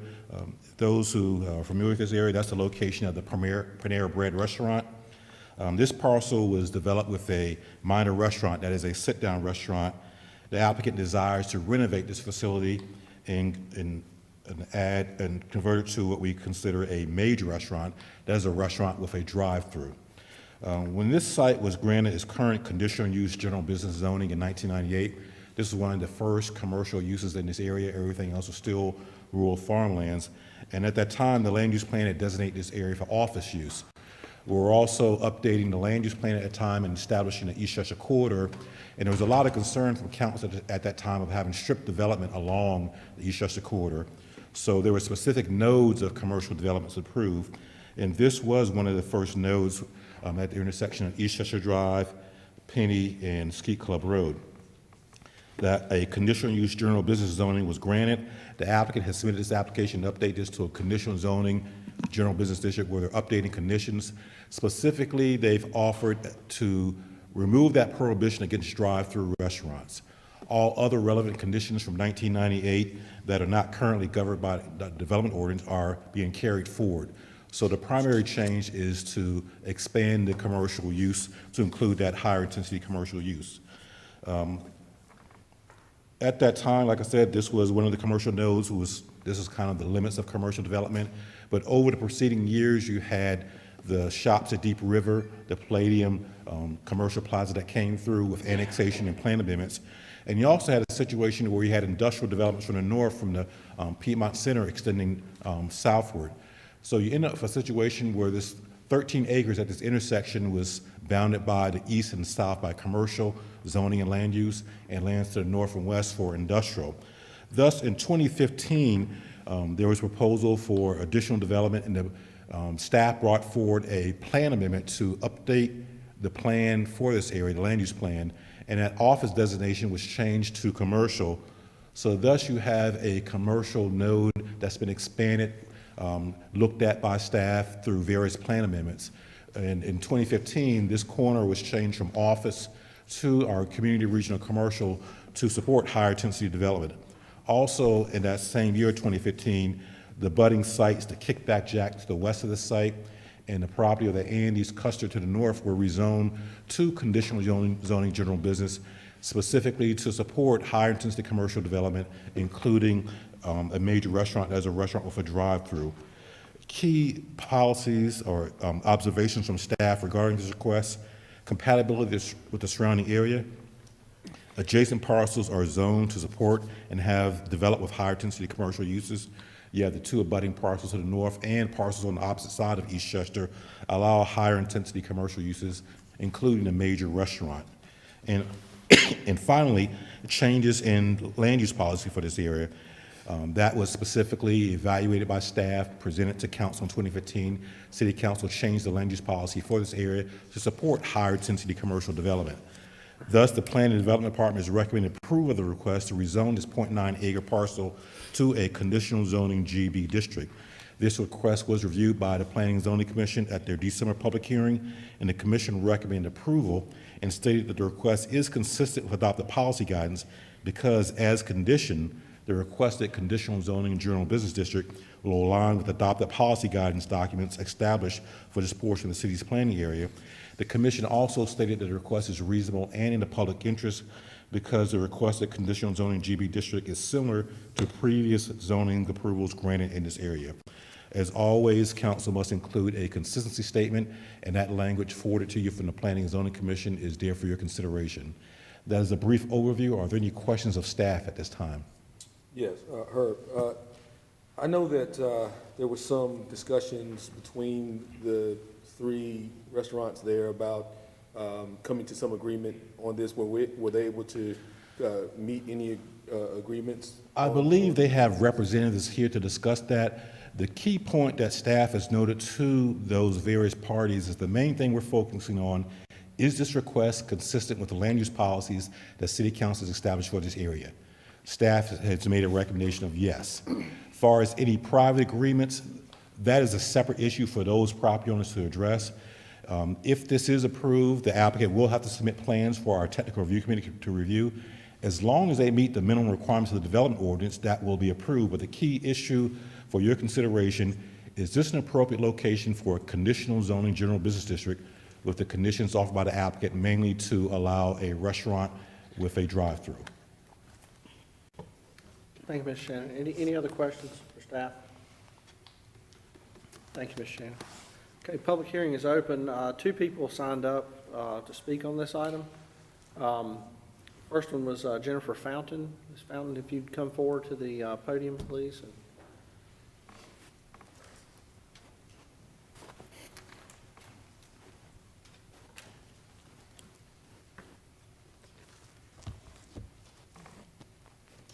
Good evening, Mayor, members of City Council. My name is Jennifer Fountain, and I'm an attorney in Greensboro, North Carolina, and I represent T&J High Point, who is the owner of the Kickback Jacks property directly adjacent to the property before you tonight. Mr. Tom Mincher Jr., who is a member of T&J, wanted to be present. He unfortunately has COVID and is unable to attend and asked that I attend in his place. Mr. Mincher has been engaging in very frequent dialogue with the applicant in trying to come to a solution. The reason for that is, if you're familiar with the site at all, this property shares a shared access drive. And I don't know if you have a good picture, Mr. Shannon, but the shared drive comes between the Kickback Jacks and then the Panera on the corner, and then also feeds into the Andes, which is in the back there. And as you can see, there is a very short opportunity of that shared drive for Panera before you get into the proposed drive-through. And so we have a very large concern about stacking and whether or not that drive-through will be able to accommodate the stacking of the vehicles on its own site. And per your ordinance, they would be required to.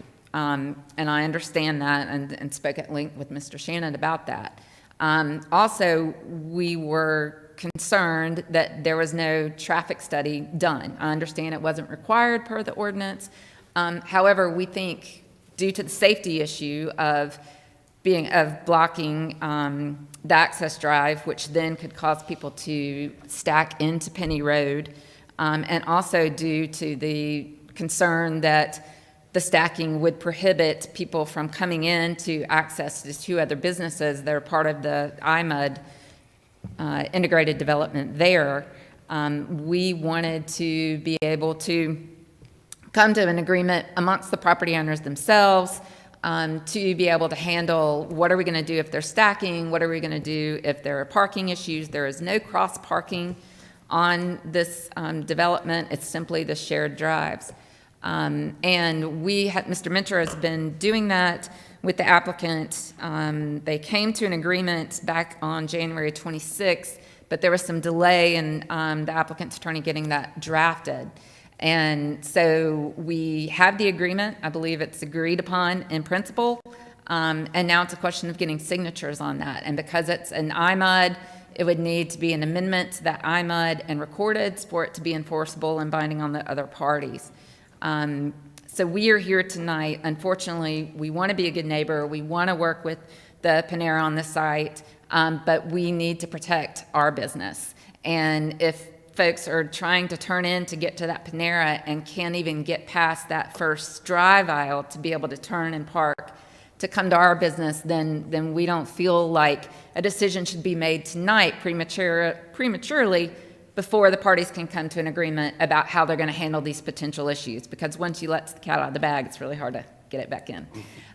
So we're here to ask for another continuance so that we can get that agreement nailed down, we can get signatures on it, and then the parties can have parameters that they can work towards. And obviously, our concern is that if it goes forward, that some of that compromise and spirit would not be there. I'm happy to answer any questions. And you say you all are close to an agreement in spirit? Yeah, we're close in paper in words. My understanding, I saw an email today where the applicant and Mr. Mitchell were in agreement. My understanding is that the owner of the Andes parcel has also seen the agreement and is in agreement there. And so although the applicant is the tenant, he's not the landowner, and so I think it just needs to be presented to the landowner, who's a bank, which makes it just a little bit more steps. Okay. Do you have any idea how long you think you would need? Would a two-week continuance handle it, you think? That would be fine, yes. All right. Is there, maybe this is more of a question for staff, that's the sole driveway, the sole entrance off the road for this development? I can't tell in the back corner if there's another one or not. It doesn't look like there is. That's it. Yeah, this access point right here is the sole entrance that serves all three parcels. Yep, okay. All right. Any other questions? Okay, the next person who signed up to speak is Amy Ducat. Did I say that right? Ducat? Ducat? All right. I'll try to remember if you come back. Good evening, thank you. Our goal kind of is not to come back. Well, I agree with everything that was said. We do have a principal agreement on paper. We have not spoken to the landlord, and while we have no problems with Do you mind? no one has spoken to the landlord, and while we have no problems with what we've agreed to, we have no guarantee that the landlord is going to agree to it. And this could cause this to just go on forever. We do have our architect here who can explain to you a little more in detail about the stack. Anybody that has been to a Panera and seen a stack, you never see them more than 5 or 6 cars long, which would literally just take you around half of the building. Shouldn't impact on the driveway whatsoever. But like I said, I do agree. We have been able to come to agreement on paper. Our worry is we have not had contact with the Andes, so that was news to me. And as far as the landlord, we don't know. I mean, because we plan on being there forever. We've been in High Point for a very long time. But if we were to leave, you know, someone else would then have to abide by this agreement, and the landlord might make it difficult, you know, for the landlord to find a tenant for it. So that is our concern. We are worried about the landlord. Any questions? Will the 2 weeks kill you? Because Nope, if no. it's granted. Nope, not at all. I think this council would agree that we would much rather these type of things be worked out amongst I mean, like I said, we have no good problems neighbors with the than 2 weeks. leaving it Our up to, concern is you that know, it just might I mean, go on and on. maybe check with Chick-fil-A, they do a pretty good job with that drive-through stuff. Well, yeah, they yes, they do. If I could get ours down to that, we'd all be very happy. Okay, thank you. Is there anyone else here present who would like to speak on this item? Okay. I'm going to make a motion that we continue this for 2 weeks and. Second.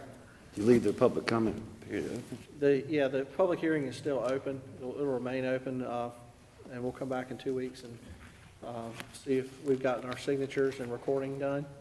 Please do that. I have so much tremendous faith in the legal profession that everybody laughs when I say that. But I do have faith in you can get that done. Okay, there is a motion and a second to continue this item to our February 21st meeting. Is there any discussion on the motion? Okay, hearing none, all those in favor, please signify by saying aye. Aye.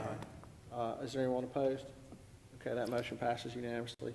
Thank you, and I do have faith y'all will work this out. Thank you. All right, general business agenda, we have some appointments and reappointments to the EDC board. First item is the reappointment of Beth Ernst, Chris Weitzel to the EDC board for a term beginning tonight and ending on December 31st, 2023. So this would be for the remainder of our current term, and I'll make a motion for approval of that item. Second. Okay. Oh, well, I'm going to split this in two just because I can. All right. All those in favor of the reappointment, please signify by saying aye. Aye. Anyone opposed? Okay, then I'll make a motion also to approve the appointment of Justin Thompson, Aaron Kleinard, Scott Holbrook, and Brian Swaringa to the EDC board, again, for beginning today through December 31st, 2023. Is there a second? Second. Okay, there's a motion and a second. Any discussion? Hearing none, all those in favor of approval, please signify by saying aye. Aye. Anyone opposed? That motion passes. We have some minutes to be approved.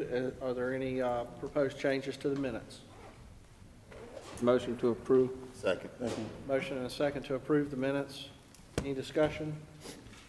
All in favor, please signify by saying aye. Aye. Anyone opposed? That motion passes. And anyone have anything they'd like to announce prior to adjournment? Happy belated birthday to Councilman Williams. Yes? Yep. Yeah. He's 50. We could have left that off. We could have left that off. And I think Wesley had a birthday between. Are you 50 yet too? I'm 50 several times. When I posted on Facebook back, I started to put a big we old missing any Duke other mascot head on there. Okay. I just hope everybody has a good 2 weeks. Valentine's Day is coming up soon. Make sure you don't forget, gentlemen. I know you're not going to forget, Monica. So. Is that a sexist comment? Scratch that from the record. It's not sexist if it's true. Okay, but don't forget, folks. 1 week from today, your significant other and your loved ones. Is there a motion to adjourn? Okay, there's a motion and a second to adjourn. Second. Okay. All those in favor, please signify by saying aye. Aye. Anyone opposed? Okay, we're now adjourned.